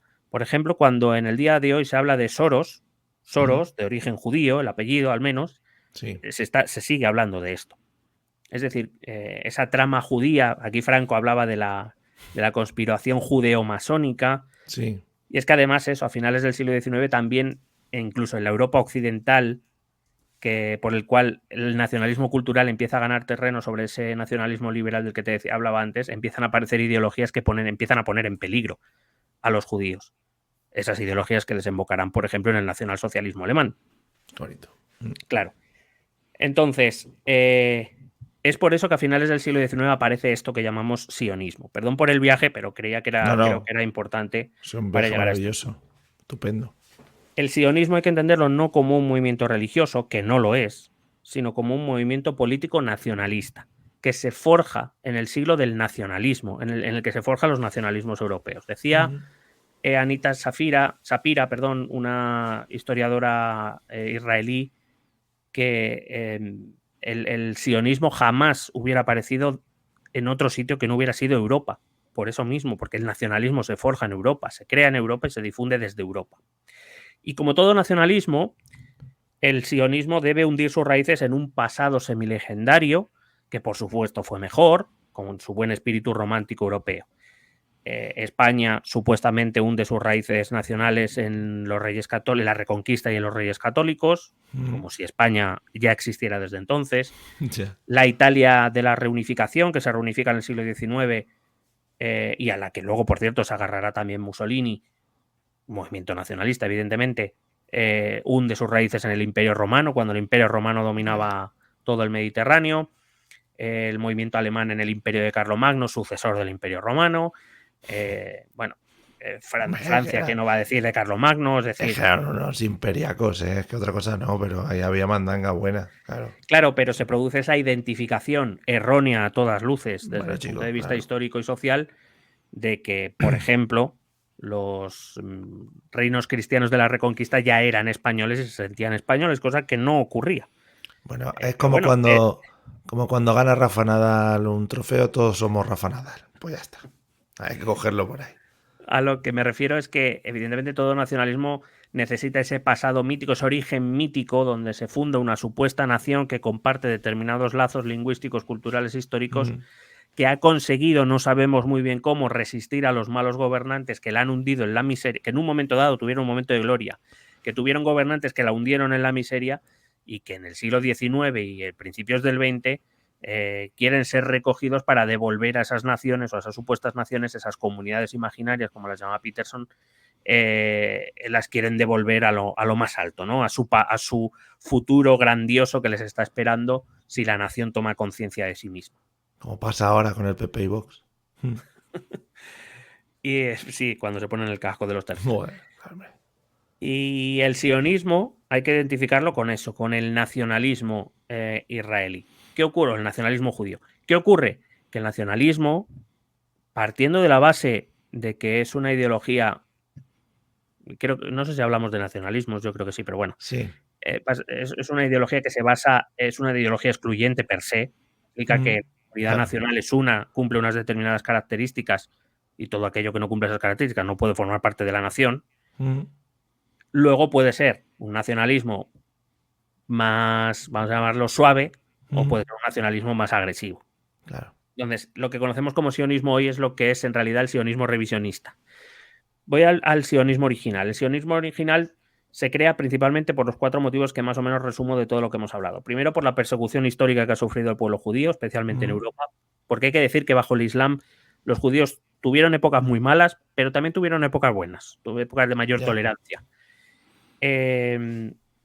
Por ejemplo, como te digo, fueron expulsados de Jerusalén poco antes de que llegaran los cristianos en la primera cruzada y conquistaran la ciudad. Segundo, por la añoranza a volver a esa tierra prometida, que es el símbolo de su alianza con Yahvé, la tierra de sus ancestros, que se vieron obligados a abandonar en la llamada diáspora. Tercero, el surgimiento de una corriente de pensamiento que empezaba a proponer ideas que representaban un peligro real para el resurgimiento de los pogromos, especialmente en Centro Europa, aunque no solo, que desembocaron en ese antisemitismo que empieza a ser bastante fuerte a finales del siglo XIX. Y cuarto, el nacimiento de una ideología nacionalista, como tantas otras en el siglo XIX, de carácter judío, que proclamaba el regreso a Palestina como esa piedra fundacional de un Estado propio. Porque el pueblo judío era un pueblo sin Estado, como lo eran muchos pueblos, por ejemplo, los checos o los polacos dentro del Imperio Austrohúngaro, del Imperio Ruso, los ucranianos mismos. Y solo que ellos tenían un problema añadido. Los judíos no tenían Estado, pero es que además ellos estaban desperdigados por el mundo. Claro, sí. Entonces entendían que la única manera de que este nacionalismo tuviera éxito era buscar un territorio donde se pudieran concentrar. Y ese territorio debía ser el origen histórico, supuestamente, que es la tierra de Palestina. Evidentemente, este nacionalismo cultural se va a basar, por ejemplo, en recuperar el hebreo como lengua de comunicación. El hebreo en el siglo XIX ya solo se utilizaba para textos sagrados y para determinados contextos extracultos. La gente utilizaba o las lenguas propias de los lugares donde se asentaba, o en todo caso una lengua un poco más popular como el yiddish o bueno, algunas otras lenguas. Y por supuesto, en su libro histórico en el que se va a basar toda esta movida, que es la Biblia, por lo que sea. Bueno, el Antiguo Testamento. Como solución a todo esto, en 1896, el periodista y escritor húngaro Theodor Herzl, que te he nombrado antes, de origen judío, publica una obra que se llama El Estado Judío. O sea, ya te dice claramente cuál es el objetivo. No lo escondía, sí, es verdad. No lo escondió. Digamos que es la primera obra en la que se presenta por primera vez de manera estructurada la creación de un Estado judío como solución al antisemitismo. Porque una de las razones que lleva a Herzl a desarrollar este ideario es, como te digo, que esas ideologías antisemitas están empezando a abrir paso en buena parte de Europa. Un año después, en 1897, convoca y desarrolla el llamado Primer Congreso Sionista en Basilea, en Suiza, en el que funda la Organización Sionista Mundial, que venía a ser como una especie de gobierno judío, así, en general, como una representación del pueblo judío para poder tratar con gobiernos o con casi que pudiera tener incluso tratamiento diplomático. Claro, entiendo que sin tener un poder o personas que estén al mando es complicado sembrar algo o crear algo a partir de la nada. Efectivamente, y de esto Herzl era consciente, de ahí la creación de la Organización Sionista Mundial, digamos un portavoz del pueblo judío con el que poder tratar, pues eso, con instituciones y gobiernos principalmente. En ese congreso se establece que el objetivo del sionismo es regresar a Palestina, poner fin a la diáspora judía iniciada hacía más de 2000 años, formar un Estado judío que protegiese a la población judía de los peligros del antisemitismo, un lugar al que se denominaría desde entonces como el Hogar Nacional Judío. Palestina, en esos momentos, está en manos del Imperio Otomano. De hecho, Herzl cree que este Estado el Estado israelí, constituiría una avanzadilla de la civilización en Asia y una muralla para proteger a Europa, que sigue siendo el mismo discurso que desde Israel se traslada hacia Occidente. Conviene en cualquier caso aclarar algunas cosas respecto a ese Estado que proponía Herzl. Herzl situaba este Estado en Palestina, con Jerusalén como capital, Monte Sión, pero no especificaba, por ejemplo, fronteras precisas, dejando abierta la posibilidad de un Estado de tamaño variable. Lo digo porque ahora el sionismo más radical se limita a seguir exigiendo lo que la Biblia les prometió, que es hasta el río Éufrates, el norte está pasado el Líbano, etc. Herzl solo dibujó un Estado soberano, con gobierno propio, pero no especificaba. De hecho, habría la posibilidad a una monarquía o a una república, entendiendo lo que los judíos pensaran. Porque Herzl, a pesar de ser el creador del sionismo y en algunas cosas estar un poquito a la derecha además, en líneas generales tenía una formación liberal, una formación europea occidental de ese momento, bueno, más tendente a un sistema más occidental. Él quería crear un estado más parecido a la Europa occidental que otra cosa. Herzl, por ejemplo, hablaba de la importancia del desarrollo económico para el éxito del nuevo Estado y abría la posibilidad a la inversión extranjera, lo cual contravenía en muchos casos el propio nacionalismo cultural, porque el nacionalismo cultural no quiere nada del extranjero, en líneas generales.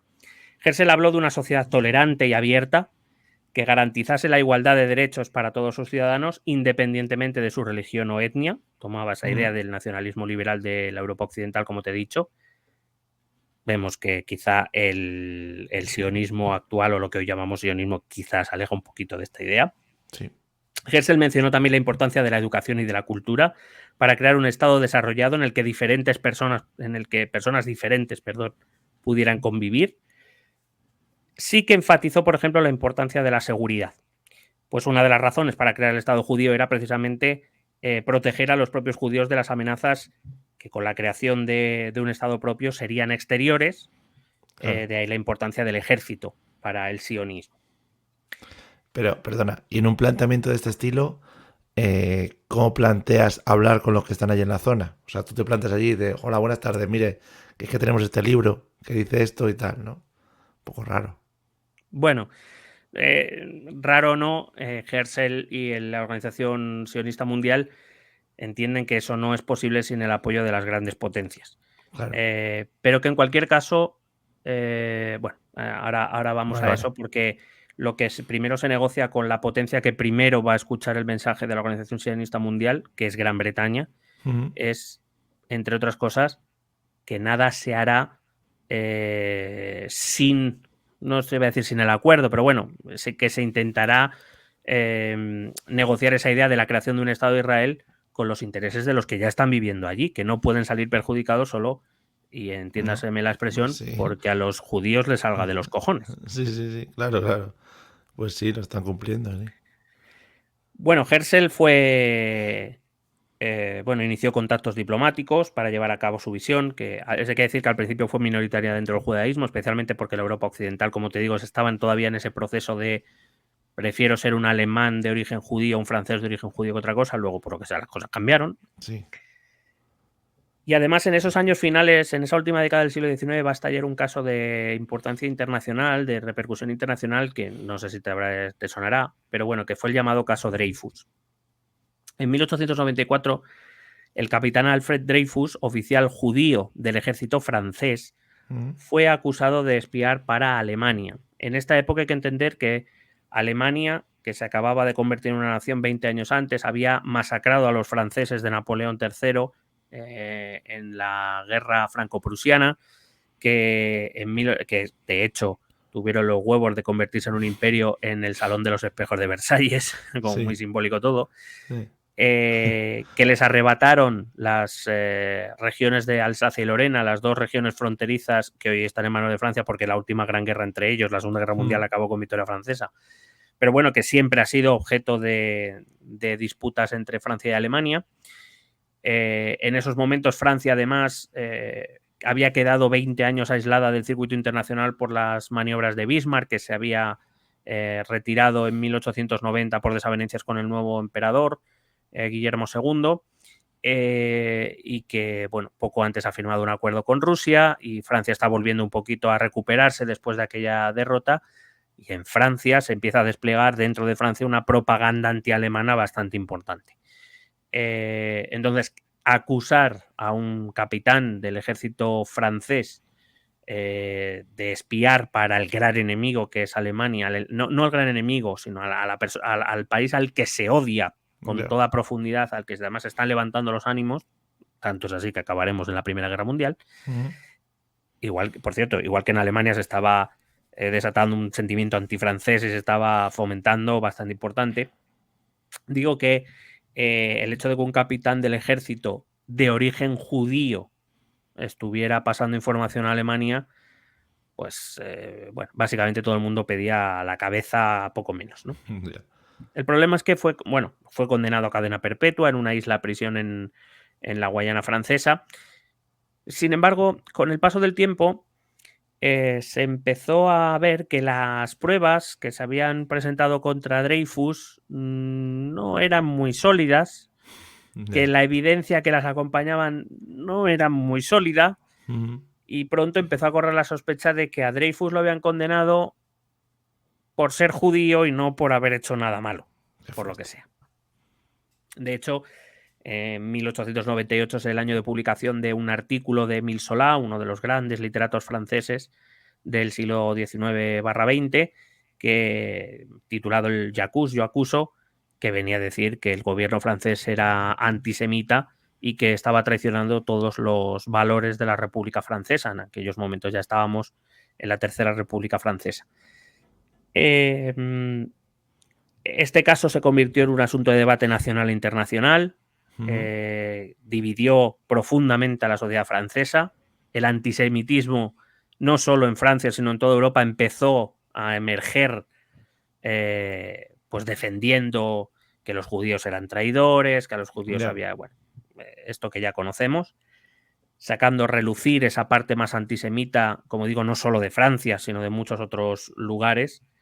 Y eso vino a reforzar la visión de Herzl de que los judíos necesitaban un estado propio, un estado en otro lugar, donde todos los judíos pudieran, al que todos los judíos pudieran, en su visión, volver, porque al final era su tierra según su propia visión, y protegerse de esta, digamos, de esta oleada que volvía a crecer. Después de esas décadas donde parecía que los judíos parecían integrarse en las sociedades europeas, volvíamos a la época de los pogromos, y los judíos ya no querían aguantarlo más. Así que, creando ese estado en Palestina, todos los judíos europeos podrían allá acudir para buscar refugio y seguridad, un estado que entonces su seguridad dependería de sí misma y no de la voluntad o de la buena voluntad de los gobernantes de cada estado.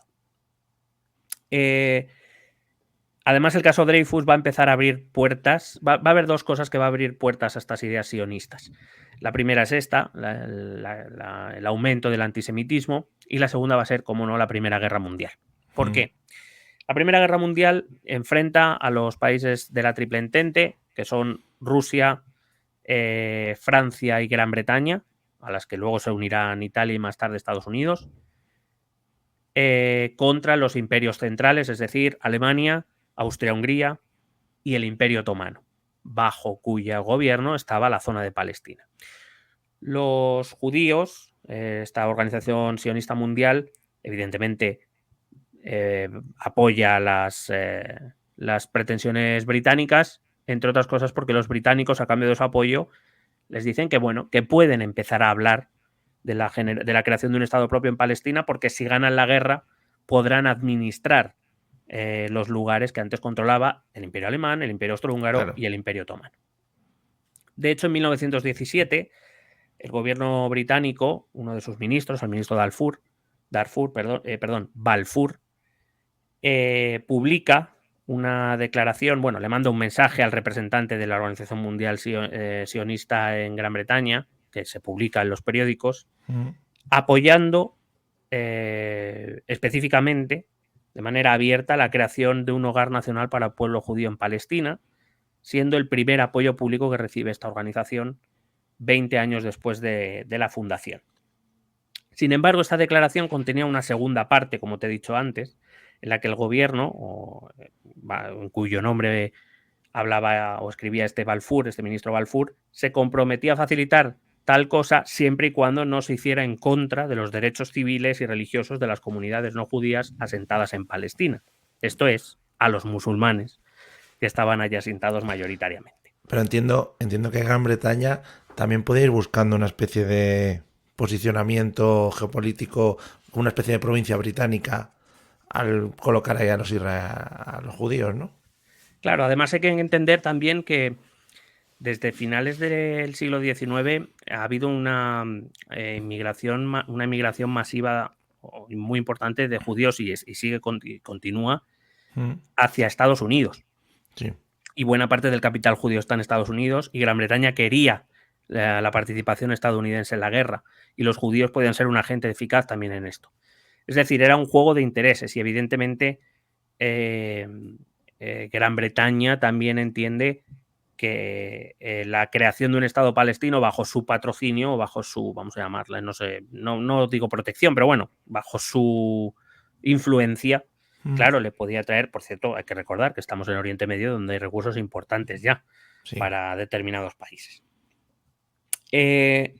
Claro, en 1918 acaba la Primera Guerra Mundial con el Armisticio de Noviembre y el Imperio Otomano es derrotado. La Sociedad de Naciones, ese antecesor de la ONU que se crea a raíz de la Primera Guerra Mundial, cuyo objetivo era que no volviera a suceder nada parecido, tremendo éxito el de la Sociedad de Naciones. Sí, exitoso. Bueno, pues una de las cosas que hace es otorgar mandamientos. No los 10, sino otros mandamientos. Los mandamientos en esta época son, digamos, concesiones que hace la Sociedad de Naciones, que es la reunión de los países vencedores principalmente, sobre todo en un primer momento. Claro. Digamos, concesiones que hace a los países vencedores para controlar territorios que antes de la guerra estaban controlados por los derrotados. En este caso, a Gran Bretaña se le concede el mandato sobre Palestina.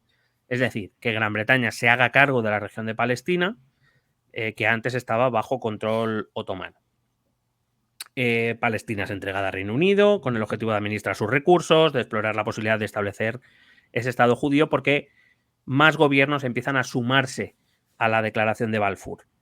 Desde este momento, el sionismo empieza a llamar a los judíos del mundo para que fueran viajando hacia Palestina. Entre otras cosas porque se entiende que el Estado no es posible si no hay judíos suficientes para ello. Claro, dices, un poquito de haber judíos, sí.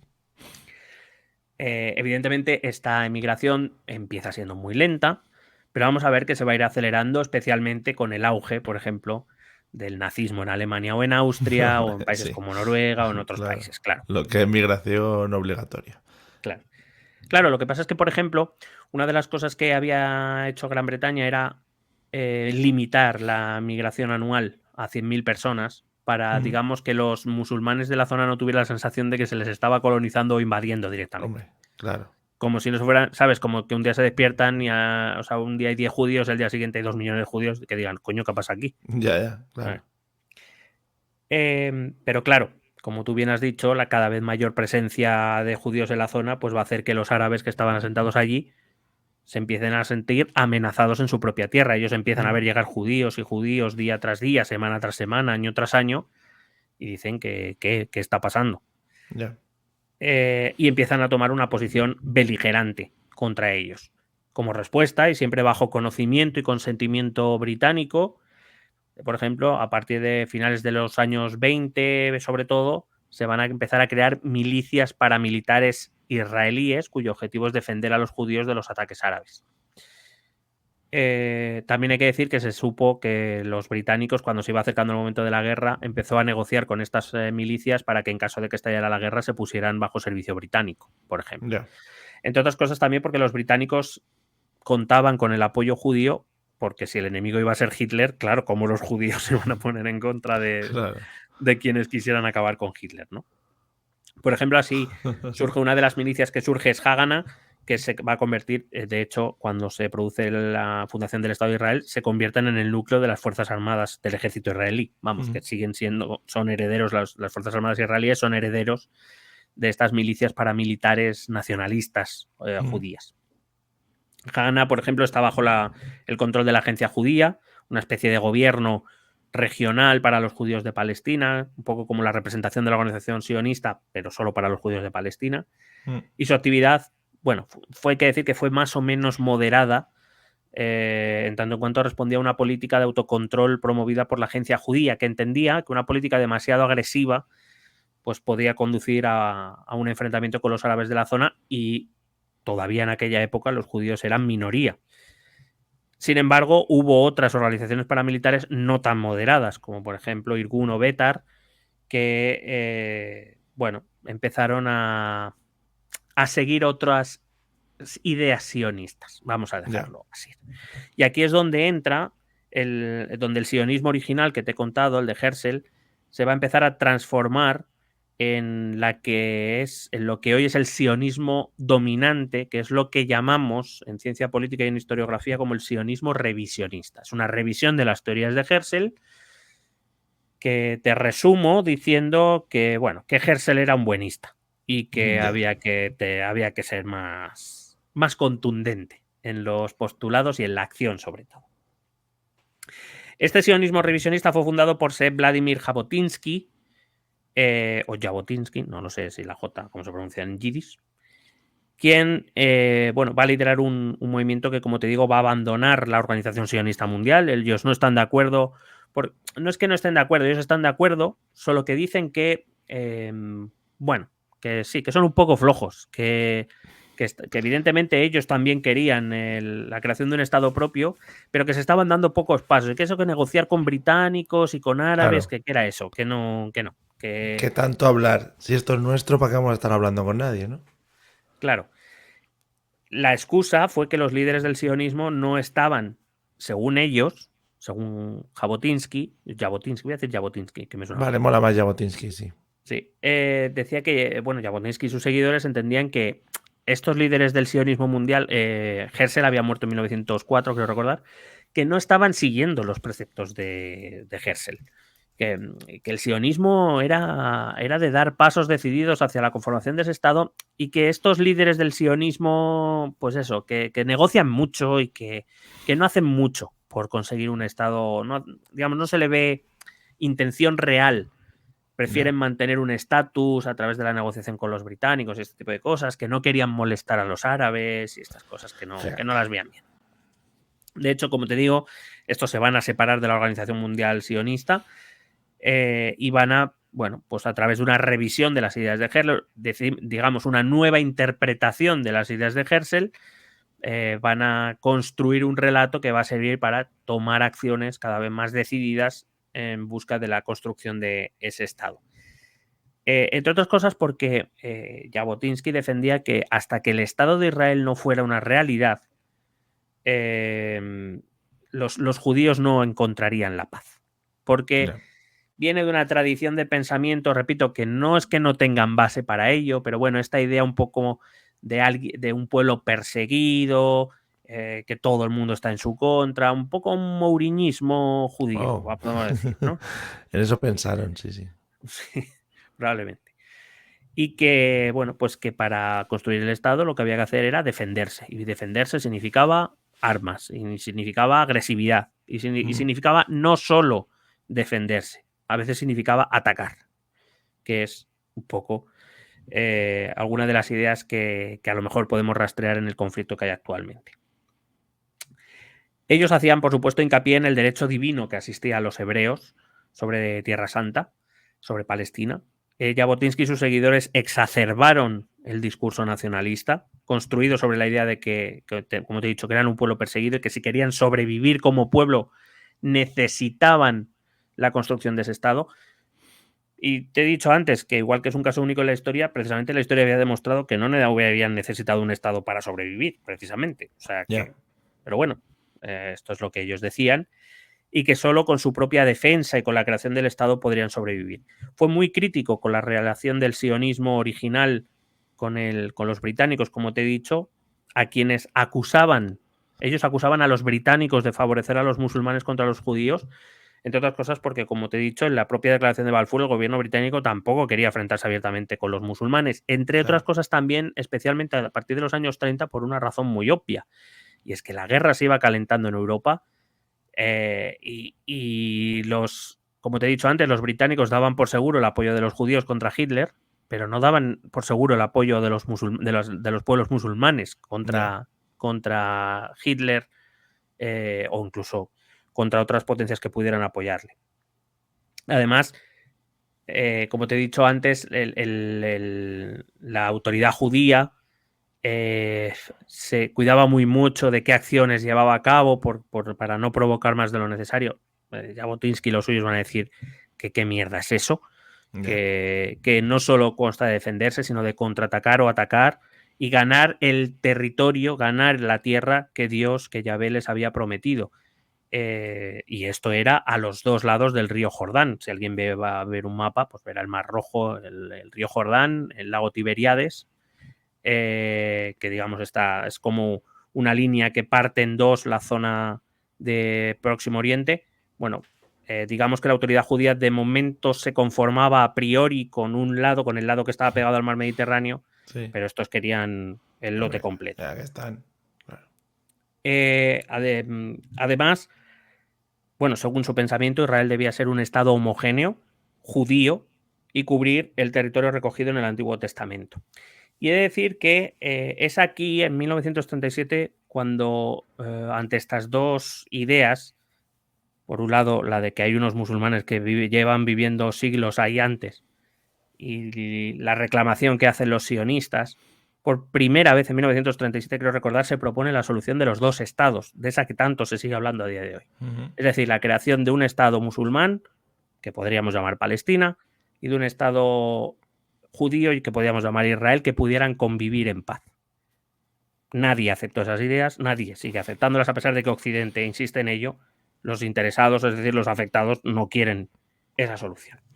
Pero en ese momento en la zona, ¿cómo estaban las fuerzas musulmanas para poder anteponerse o para poder por lo menos hacer frente a estas afrentas bélicas por parte de los judíos? Bueno, esta zona de Oriente Próximo, los pueblos árabes no son pueblos extraordinariamente avanzados, pero sí son pueblos que utilizan enormemente bien la guerra de guerrillas. Entendiendo que toda esa zona de Palestina y Oriente Próximo es una zona tremenda, con un territorio, con un terreno tremendamente difícil, donde las ventajas tácticas son muy importantes. El conocimiento del terreno, más allá del armamento y demás, el conocimiento del terreno es una ventaja muy grande, y ese conocimiento lo tenían los musulmanes. Es una zona muy desértica, con muchos montes en la zona de los Altos del Golán, zona que da para muchas emboscadas y muchas trampas, cosa en la que durante siglos los musulmanes habían desarrollado y habían conseguido conquistar ese territorio, quiero decir, venciendo incluso a los cristianos que llegaron con las cruzadas, con ese conocimiento del terreno. Cuando los cristianos llegan en la Edad Media, están bastante avanzados en lo militar en casi todas las áreas respecto a los musulmanes, y sin embargo no son capaces de derrotarlos. Pues esto es un poco igual. Los judíos, aparte que en estos momentos tampoco los judíos son el ejército de Israel ahora, que tiene armamento de todo tipo, incluido armamento nuclear, pero todavía no están financiados a todo trapo, todavía no tienen la tecnología occidental, vamos a decir, este tipo de cosas, pero digamos los musulmanes, aparte de que en estos momentos además son mayoría, del momento que estamos hablando, son mayoría todavía, tienen un conocimiento del terreno que los judíos no tienen. Sin embargo, sí que vamos a decir que los judíos tienen una cosa que los musulmanes no tienen, que es que empiezan a recibir esa financiación, ese armamento desde Occidente, desde Estados Unidos, Gran Bretaña, Francia, etc. Por tanto, cuando hablamos de conflicto palestino-israelí o árabe-israelí, tenemos que entender que este conflicto no empieza en 1948, cuando se funda el Estado israelí, viene de antes, de esa lucha por intentar, que los judíos intentan fundar su Estado desde antes. Y sobre esto, Jabotinsky publicará cómo debe actuar Israel en un artículo titulado, que ya el nombre del artículo ya te va indicando un poquito, se llama La muralla de hierro.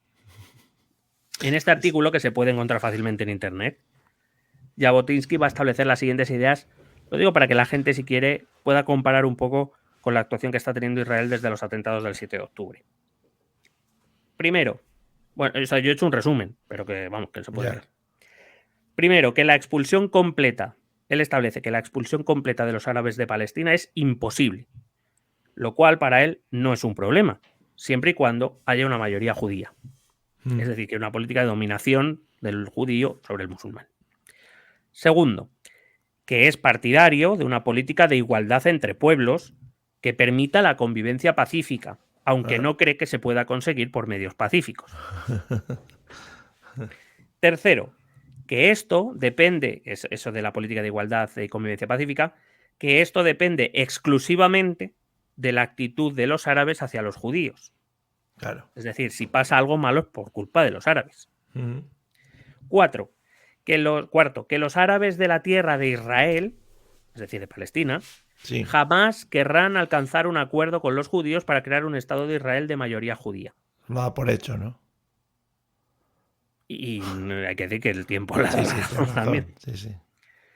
Quinto, pero bueno, que también hay que entender, oye, pero porque yo tengo que negociar que en mi tierra o la tierra de mis ancestros vengas tú a poner un Estado. O sea, quiero decir, es que la cuestión es delicada. Quinto, que no importa cómo se comporten los judíos, porque los árabes palestinos son nativos y ellos resistirán aunque su colonizador sea una nación civilizada. Sí, ellos fueron de humildes, ¿no? Dijeron, Claro. oye, venimos aquí, bueno, mira, tal. Sexto, que los árabes se creen dueños de Palestina y solo por eso no dejarán nunca de luchar por lo que creen que es su propiedad, no como los judíos, creo. Que no es que se crean dueños de Palestina, que lo son, que es diferente. Séptimo, que la culpa del conflicto es enteramente árabe, que no saben comprender las modestas aspiraciones del pueblo judío, que jamás pretendió arrebatar sus propiedades o expulsarlos de la región. Claro. Octavo, que aunque pudiera establecerse el Estado de Israel, la presencia judía en medio de una tierra en la que prolifera el nacionalismo árabe solo resultará una razón para estas naciones para unirse en su contra. Noveno, que el sionismo debe abandonar toda intención de un acuerdo pactado con los árabes. Qué bien. Décimo, que el éxito de la fundación de Israel se basa en la defensa del pueblo judío de sí mismo. Y ahora cito textualmente, una muralla de hierro que la población nativa no pueda romper. Un décimo, que el sionismo, este sionismo revisionista, es justo y moral, y que por tanto debe ser llevado a cabo aunque haya miembros de la comunidad judía nativa o internacional que no estén de acuerdo. La justicia, la suya, está por encima de los seres humanos. La justicia divina, se sobreentiende. Es un poco misco, ¿eh? Sí. 12º, que los árabes, a los que por cierto llama y considera una nación y a sus miembros los llama nativos, nativos que yo sepa significa que han nacido allí, pero que se echen un poquito a un lado, que se echen un poquito a un lado, que también que son unos acaparadores. Que los árabes no dejarán de resistir salvo que deje de tener esperanzas. Y vuelvo a citar textualmente, solo cuando no se percibe ni una sola hendidura en la muralla de hierro, solo entonces los grupos extremos pierden su poder y el liderazgo pasa a grupos moderados. Y solo entonces los moderados sugerirán propuestas para comprometerse en cuestiones prácticas como darnos garantía contra la expulsión o en igualdad y autonomía nacional. Y 13º, que la única manera es con esa muralla de hierro, con un gobierno sin influencia árabe que combata a los árabes que les quieren expulsar. Joder, se va calentando, ¿eh? Según van pasando los puntos. La cuestión es que este texto, que me parece que se escribió, la primera versión se escribió en los años 20, aunque luego hubo una revisión de este artículo en los años 30, es decir, hace 100 años, básicamente, de media. Casi lo coges, se lo llevas a Netanyahu y te dice, pues claro, pues es lo que estoy haciendo. Claro. El Irgun, una de esas bandas paramilitares de las que te he hablado antes, fue el núcleo defensor de las ideas de Jabotinsky. Uno de sus comandantes, de hecho, fundó Erut, un partido político que en 1973 se fusionó con otros partidos de ideología similar y que formaron un nuevo partido político que se llama Likud. El partido Likud es el partido que actualmente está en el gobierno y su líder hoy se llama Benjamin Netanyahu. Digo, para que podamos rastrear esas cositas.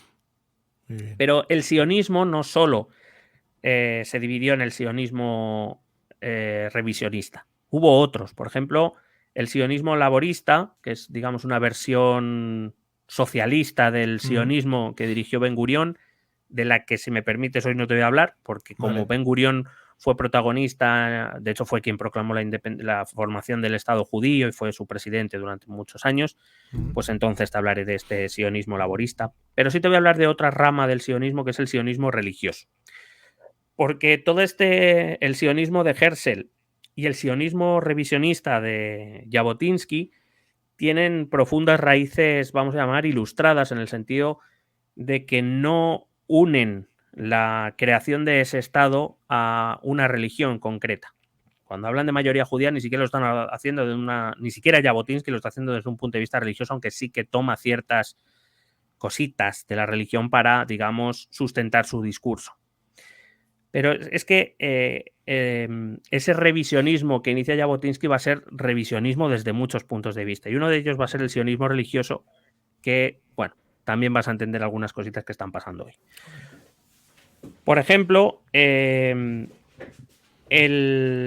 sionismo revisionista y el sionismo religioso del que te voy a hablar ahora siempre han negado la posibilidad de los dos estados. Ellos no entienden que deban compartir la tierra que Yahvé les prometió con nadie, claro. Y mucho menos con los musulmanes, que al final para ellos son gentiles, es decir, herejes, básicamente. De hecho, siempre plantearon que la creación del Estado de Israel debía ser con la inmigración a partir de asentamientos y de colonos, que es como se sigue haciendo ahora. Ya. Es decir, llegan los israelíes, empiezan a construir sus casas o echan de sus casas a los árabes que hay por ahí y a tomar por culo. O sea, esto funciona así desde hace mucho tiempo, y el ejército judío está para ayudar y proteger a estos colonos. Claro. Es decir, que no ha cambiado tanto la cosa en 100 años. Bueno, hay que decir que antes de pasar al sionismo religioso, Jabotinsky había sido, bueno, digamos, había en los años 30, hasta que Hitler se destapa como lo que es, había sido, bueno, pero sobre todo de Mussolini, había sido un aficionado, un fan, un poco fan de claro. Mussolini, porque él ante todo era antisocialista, entendía que la militarización de la sociedad era buena y que había que prohibir las huelgas y los sindicatos, que eran el mal del mundo y que además iban contra todo lo racional. Bueno, por lo que sea, cuando Mussolini firma algún acuerdo con Hitler, por lo que sea, ya no le gusta tanto. Quito los pósters que tenía en la habitación. Sí, pero aún así quiero decir que el sionismo tiene esos toques de... El sionismo revisionista, que es el pujante actualmente, tiene esos toques de fascismo porque Jabotinsky no veía mal determinadas cosas del fascismo como ideología. Como te decía, en esos años 20 y 30 también se desarrolla el sionismo religioso, que en muchos casos ha servido de apoyo al sionismo revisionista. De hecho, hoy mismo el gobierno de Netanyahu es un gobierno de concentración, del que el resto de formaciones, o prácticamente, si no recuerdo mal, de las 5 o 6 formaciones restantes que hay, 4 son sionistas religiosas. O sea, son un apoyo, son un bastón importante para el Likud ahora mismo. Y básicamente el sionismo religioso se basa en la idea de que Yahvé le prometió esa tierra a los israelitas y que eso es una verdad incuestionable. Hombre, que claro, poniéndolo así, joder. Claro. O sea, que los judíos no solo tenían el deber de recuperar y conquistar la tierra que Yahvé les había prometido, sino de defenderla de sus enemigos y de imponer la Torá como sistema de justicia. Hoy, que esas cosas vemos tan locura, ¿no? De, madre mía, imponer la Sharia, ¿no? Que, joder, sí. Una ley de hace 1400 años que, por supuesto, deja, por ejemplo, a la mujer, bueno, que tiene penas infamantes, que ahora tal. Bueno, pues los judíos tienen una ley más antigua todavía que quieren imponer. Es decir, que en muchas cosas, o en algunas cosas, mejor dicho, en algunas cosas la Torá tiene una legislación que nos aleja tanto de la nuestra, solo que le faltaría actualización, pero en muchas otras, como por ejemplo en el ojo por ojo, diente por diente, mano por mano, etcétera, bueno, estaríamos aquí cortando manos. Hay que mirarlo, sí. Hay que decir que este sionismo, en general, ha sido rechazado por buena parte de la comunidad judía, entre otras cosas porque contraviene uno de los principios religiosos del judaísmo, que es, como te he dicho antes, que el hecho de que los judíos recuperen Jerusalén es por voluntad divina y es el anuncio, el hecho de que regresen a Jerusalén, al monte Sión, es por voluntad divina y es el anuncio de que deben prepararse para la llegada del Mesías. Y que, por tanto, hacer algo por voluntad humana, como es conquistar una tierra que a la que Yahvé les prometió que volverían en algún momento, pero sin su llamado, es blasfemia. El sionismo religioso lo resolvió muy fácil. Dijo, no, es que nosotros somos la voluntad de Dios. Claro. Y a tomar por culo. Y ya está. Porque ellos son el pueblo elegido y porque esta necesidad, digamos, de construir este Estado es la manera que Yahvé tiene de indicarles que el momento ha llegado. O sea, están ya esperando al Mesías, ya lo están esperando. Pues es como si yo ahora de repente digo que Superman me ha dicho que que soy un pueblo elegido, ¿no? Y que tenemos que armar ahí una movida para recuperar ciertos estados y ciertos terrenos con más peso. Pero... Claro, con esa cuestión añadida, ¿no? O sea, no es solo Misco, sino que además le doy ese carácter mesiánico. Claro, es que Bueno, es como que gano a todo, ¿sabes? Eso es como, claro. no es que me lo ha dicho Dios. Ah, pues entonces sí, claro, joder, si te lo ha dicho Dios, pues ahora Ya me no voy es para solo, atrás. claro, ya no es solo además una cuestión de que se deba crear el Estado de Israel para los judíos, es que además ese Estado debe ser confesional, debe ser un Estado judío, Bueno, únicamente judío. fastidiado, claro, Eso de claro. convivir con otros, ¿qué mierda es esa? No, no, que lo ha dicho Dios. Como te digo, el sionismo hoy día forma parte del Likud, o está presente en el Likud, y sobre todo forma parte del partido sionista religioso, no lo esconde en su nombre, que repito, hoy está dentro del gobierno israelí, es la principal fuerza de apoyo del Likud de Netanyahu, junto con otras fuerzas del mismo tipo, como te he dicho antes. Hay que decir que el conflicto árabe-israelí es complejo, con muchas aristas, que van más allá de los puros conflictos bélicos y que, como hemos explorado, pues también tiene muchas ramificaciones dentro del propio sionismo y de la propia Israel. Debemos ser conscientes de que el hecho de que Israel sea un Estado, como se ha dicho muchas veces, rodeado de enemigos que quieren verlo destruido, pues ha fortalecido mucho al sionismo y que lo ha ido endureciendo con el paso de las décadas. Pero que este puede ser de muchas variantes, como hemos visto hoy, y algunas que no hemos visto, pero iremos viendo más adelante. De hecho, los partidos nacionalistas de derechas, por ejemplo, no llegaron al poder por primera vez hasta 1977, es decir, ni siquiera fue la visión predominante, este sionismo revisionista / religioso, en los primeros 30 años de existencia de Israel. Es verdad que luego poco a poco se ha ido abriendo hueco y es el dominante en la actualidad, especialmente desde 2001 con la llegada de Ariel Sharon, después de los fracasos del Pacto de Madrid y de estas cosas de las que hablaremos más adelante, y sobre todo con Benjamin Netanyahu, que básicamente ha sostenido su poder en base a la confrontación contra los palestinos. De hecho, Netanyahu sigue en el gobierno. Hay que recordar que a Netanyahu se le acusaba de malversación y de corrupción, pero sigue en el gobierno porque, claro, hay que pegarnos con los palestinos ahora. Le ha Claro. venido bastante bien, hay que decir. Ya. En cualquier caso, como te he dicho antes, el sionismo no existiría sin la aportación europea nacionalista. Se crea por esa efervescencia nacionalista de la Europa del 19, sin la aportación económica procedente de Estados Unidos y sin precisamente la ruptura de la ortodoxia judía, como te he dicho, que decía que solo por la voluntad de Yahvé los judíos regresarían al monte Sión. El sionismo no podría resurgir, o no podría surgir, mejor dicho, mientras esperaban la ayuda del cielo, y aceptaban dócilmente su destino como minoría nacional, como minoría religiosa que vivían en naciones extranjeras. Digamos que las condiciones para que surgiera el sionismo era que los judíos se abrieran a los procesos que estaban desenvolviéndose en la sociedad europea en general y se liberaran de esas limitaciones religiosas. Las guerras, el conflicto palestino-israelí o árabe-israelí no es un conflicto religioso.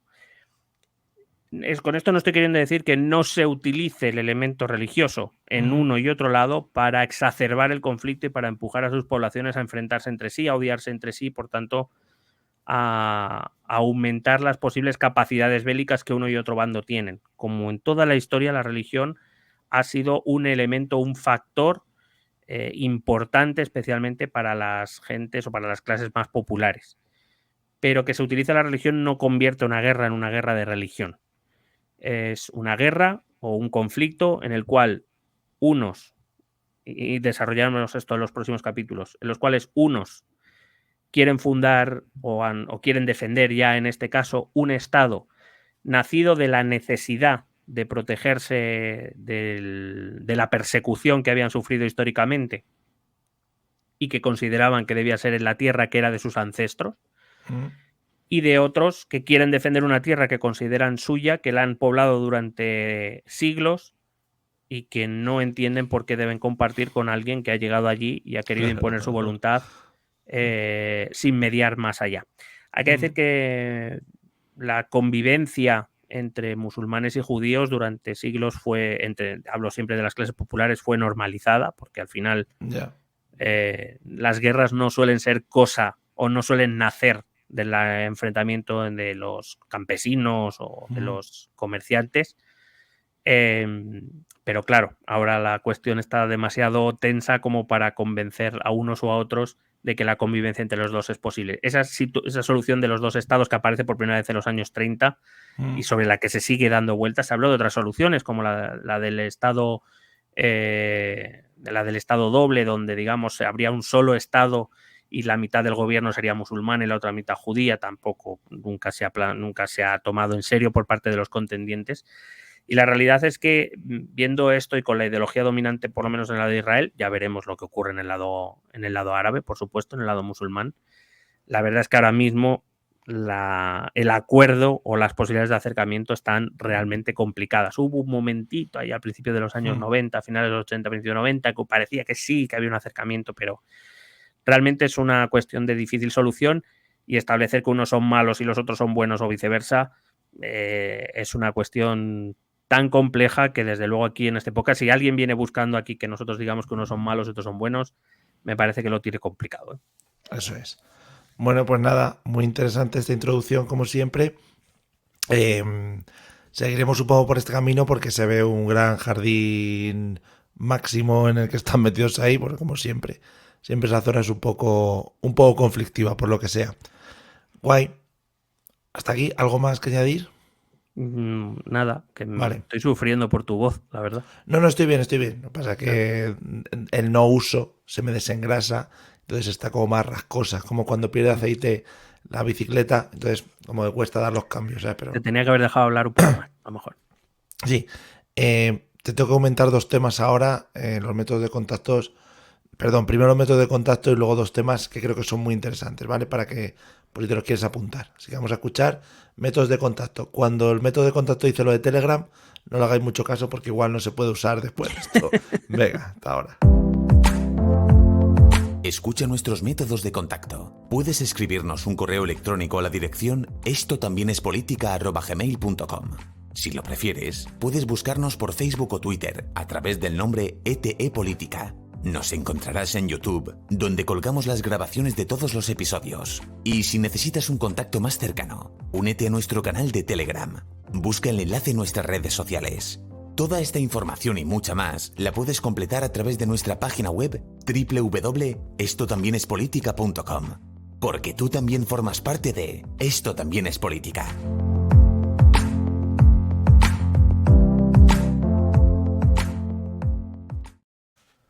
Bueno, a ver, lo primero de todo es una propuesta. No sé cómo verías hacer un especial sobre la victoria en las elecciones de Vladimir Putin. ¿Cómo lo ves? No sé si da para mucho. Sería un programa corto, pero me gusta. Como tú lo veas. Si quieres lo hacemos ahora en un minutito. Claro, me gusta mucho porque oí en la radio y decían, bueno, Vladimir Putin ha salido a celebrar su victoria en las elecciones con sus rivales. Es decir, salía él, claro, sus rivales, todos ahí, claro, al final al ser colegas, todos pues, un poco celebran todos la victoria. Hay uno que creo que recibió más de un 3% de voto y ahora está muerto. Claro, en plan, ¿pero qué haces, chaval? No, que me he equivocado, que me voté a mí mismo, creí que era así y tal, no sé qué. Bueno, una movida. Pero bueno, enhorabuena a Vladimir porque nos pueda renovar el contrato. Efectivamente, es una cosa que nosotros mantenemos ahí. Otro especial de los Super Yayos, podría llamarse, los United States Super Yayos, algo de ahí del Frente de Juventudes que se está montando ahí, bueno, pues... Mira, hablando hoy de movidas religiosas, no sé si has visto hoy las declaraciones de Trump. No. Bueno, básicamente ha decidido compararse con Jesucristo. Anda, eso ha ido muy bien, en la historia ha ido muy bien, mucha gente. Sí, ha dicho que bueno, que le están acosando y persiguiendo como la persecución que sufrió Jesús. Entonces, bueno, pues yo si este es el nivel ya, pues nada. Cuidado que... De todas maneras, yo creo que Biden habla con Jesucristo, o sea que tampoco creo yo que... se lo pregunte. Claro. Cuidado con Ida, que está a un paso de compararse también en cuanto a persecuciones con Jesus Christ, ¿eh? No digo nada. Joder, la verdad es que Jesus Christ tiene muchos frentes abiertos, ¿eh? Claro, es que hay mucha gente que se compara con él en plan, por favor, dejar de compararos conmigo. De que Ábalos también incluso un poco se compare, ¿eh? Cuidado Ábalos, sufriendo ahí en el gallinero del Congreso, ¿Dónde lo han puesto? No le entra a la silla. Madre mía, está el pobre ahí que no... Claro, ahí lo que pasa es que se puede llevar los pelotazos porque se ocultan mejor, no dan en cámara los copetis, Se los oculta ahí. Si Ábalos se tenía que llevar los pelotazos a los bancos del gobierno, se los llevaba también. O sea, claro, no pasaba nada, efectivamente. A ver, se lo pasaba a Koldo. Eso Perro lo tenía supervisado. Koldo le cobraba 2 euros, 1,10 por los pelotazos y la comisión. Qué maravilla, la gente de las comisiones. Y otra cosa es lo que hablábamos al principio de la Casa Real Británica. O sea, una cosa es que la muchacha está mala y tal, pero las de conspiraciones que han salido alrededor de ella. O sea, hombre, yo he de decir una cosita. Vamos a ver. ¿Crees que lo han hecho mal lo que es las comunicaciones por parte de la Casa Real? Tú puedes pensar que ha habido un fallo en la política de comunicación y yo puedo pensar que hay cosas raritas. Ahí hay cosas raras. Vamos a ver. Lo primero, ¿Carlos III está vivo? Volveremos a hablar de Leticia, espero, entonces. ¿Cuándo? Que se ha vuelto a salir a reafirmarse la teoría de que sus hijos son de su hermana muerta. Ah, sí, lo hablamos el otro día, en presencial, vale. In live, tú y yo, sí. Efectivamente. Vale, hablando de conspiraciones. Primero, ¿Carlos III claro. vivo o muerto? Yo creo que está un poco mojama ya. Está mojama, vale. Entonces, yo he oído, mira, Miguel Maldonado, el humorista podcaster, en su último podcast de Sastre y Maldonado, habla que una de las conspiraciones es que Kate Middleton es como una fábrica de órganos, ¿vale? Que, bueno, está adquirida como por la Casa Real para tener ahí órganos disponibles por si Carlos III necesita alguno, poder tirar de Kate Middleton. O sea, es un poquito animal de laboratorio. Un poquito nevera, una nevera, pero andante. Por si acaso tienen que tirar un poquito y dicen, oye, pues me falta aquí un poquito de riñón. Y dicen, Kate, vente que te vamos a contar una cosa. Y claro. Trincan riñón, ¿sabes? Bueno, no sé. No me parece la más loca. O sea, yo es que creo que hay cosas raras. O sea, porque quiero decir, no entiendo todo el pifostio que se ha montado. Oye, si la muchacha tiene cáncer, ¿qué problema habían de decirlo? Es que yo hay muchas cosas que no entiendo. O sea, claro. Tú te puedes equivocar en la política de comunicación y cortar los tiempos, pero esa movida de poner una foto con inteligencia artificial, esconderla, de repente que aparecen fotos en Desan paseando tan tranquila por ahí, dices tú, vamos a ver. Un vídeo de ahora tiene cáncer. 5 segundos. Decir, sí. No, claro, no puedo, a ver, ni puedo ni quiero dudar, le deseo que se recupere lo antes posible, fabuloso, que esté bien, ya está. Pero, o sea, una cosa es equivocarse y otra es montar la que han montado, o sea, muy raro. Ahí hay gato encerrado. Ahí pasa algo más. Otra es que quieren implantar el alma de la Yaya en Kate Middleton también. Puede ser. Eso. Bueno, yo alguna vez le vi mirada ya de la Yaya, ¿eh? O sea, un poquito Yayimer, sí. Y eso explicaría a lo mejor también que en realidad no ha salido de casa de tomar tanto ginebra, a lo mejor. Claro, efectivamente le dio un poquito al golpeteo y claro. Se quedó ahí, claro. Sería una explicación, desde luego, más sensata que todo lo que ha pasado. ¿Tú crees que las cenas familiares de esta familia, por lo que sean, son un poco tensas? Yo es que creo que no hay cenas familiares. ¿No? sea, bueno, a ver, ya me dirás tú, el zanahorio y la actriz en Canadá. Sí. El hermano de, bueno, el ahora, el hermano del rey actual, el de la pederastia en Estados Unidos. La Kate Middleton, que por lo visto es un droide. No sé, yo que el otro, evidentemente, creo que en su situación con Camila Parker Bowles, que no la traga nadie, bueno, no sé, o sea, a mí me parece que no puede haber cenas. Pero Zanahorio, recordemos que se disfrazó de nazi, que es uno de los momentos culmen en su carrera y yo que sé, de la historia de la monarquía inglesa también. O sea, curiosamente, que después se casó con una afroamericana, de orígenes afroamericanos, que bueno, claro. Que es como Obama, es afroamericana, sí, pero bueno, pero no todo. No todo. Bueno, pero yo creo que lo hizo por la broma. Lo de casarse con eso lo hizo por la broma y luego ya pues dijo, bueno. Sí, lo que pasa es que por lo visto alguien en el palacio, alguno no creyó que fuera broma, ¿no? Y se pasó un poquito con ella, por lo visto. Sí. Vaya. Sí. Y luego eso, lo comentabas, conspiraciones en cuanto a la corona española también. Es decir, que los hijos, por lo que sé, igual no son de Leticia. Presuntamente, nosotros aquí lo soltamos sin ningún tipo de saberlo. Es una teoría avalada. Es una teoría avalada por Jaime Peñafiel y yo creo que eso es suficiente como para por lo menos darle un poquito de pábulo, ¿no? Aquí un poquito de risas, de risotas. Very Chochimer, ¿eh? Un poquito el Peñafiel. Joder, ya no sabe ni dónde se deja la gafa, nene. Sí, a veces que tiene las gafas puestas y se echa la mano a la cabeza para bajárselas. Sí, no se entera que no. Sí, digamos que a ese señor no le han dado una buena jubilación en general. No, la verdad es que no. Se podía haber ya retirado el señor con todo lo que ha ganado y con todo lo que ha trincado y está ahí todavía dándola. Bueno. Y por último, tengo que decirte que ha triunfado mucho tu hashtag. ¿Cómo era? Yo también soy Mbappé. Yo también soy Mbappé. Yo creo que yo también soy Mbappé. La gente, también hay que decir, no lo habéis usado bien todos. O sea, algunos han puesto yo también soy Mbappé, Mbappé con V, Sí. buscando un poquito la broma y la chanza, también te digo. Yo también Mbappeo, sí. Sí, yo también Mbappeo, muy bien. Pero vamos, que quiere decir que la gente está muy a favor del hashtag y que está muy a favor de tu propuesta sobre hablar de deportes y política.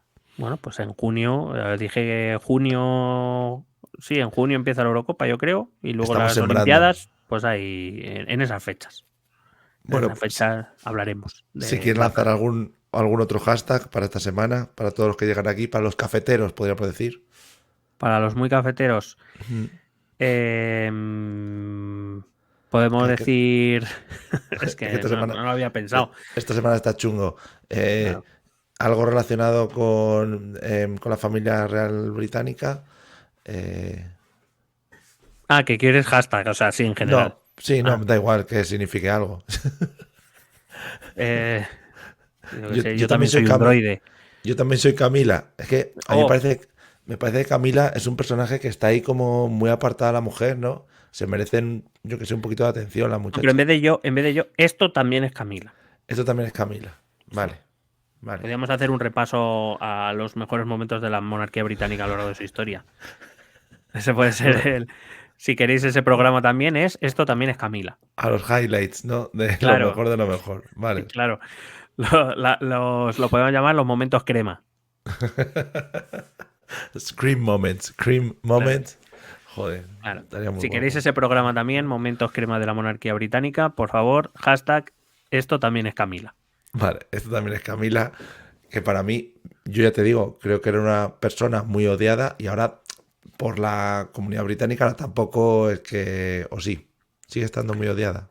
No, bueno, supongo que no tanto, pero también porque supongo que a lo mejor ahora mismo les parece la más normal, ahora mismo. Claro. Entonces, ¿Tú crees que Carlos III, cuando habla con sus mayordomos y con estos, les insulta? ¿Les llama insultándoles? Yo creo que sí. Que les dice apodos. Dice tú, el gafas, el calvo. Sí, yo creo que tiene que ser un poco bipolar. Sí. Sí, yo creo que hay momentos que le sale a lo mejor el carácter excesivamente dulce que hasta da grima. Sí, pero hay otros momentos que le dice, a ver tú, su normal, tráeme un té. Claro. O les dice, a ver, pingüino. Claro. Un bolígrafo, por favor. A ver tú, calamar, ven para acá. Y por último, y esto quiero ver si hay gente que me apoya, Perdón, por favor. O lo peor que les puede llamar, tú irlandés. ¿Sabes? Vaya golpe. Sienta muy mal. Vaya golpe. Que digo, a ver si también en esta pequeña comunidad que somos, esto también es política, me siento apoyado en esto. No sé si aquí hay gente que cuando escuchan las noticias, en la radio, en la televisión, hablar de Carlos III, automáticamente después dice, bajó de su caballo, se quitó el sombrero. Claro. Vale. Con voz profunda le dijo a su lacayo, imbécil, remonte. Payaso. Clown, sorry. Hey, claro. Tú clown. Vale. Bueno, en fin. Dice, tú fucking asshole. Tráeme un fucking té, que voy a hacer unos fucking burpees. Ojalá. Sería un girito de la vida. Carlos III diría, haz unos fucking burpees para mí. En todo caso.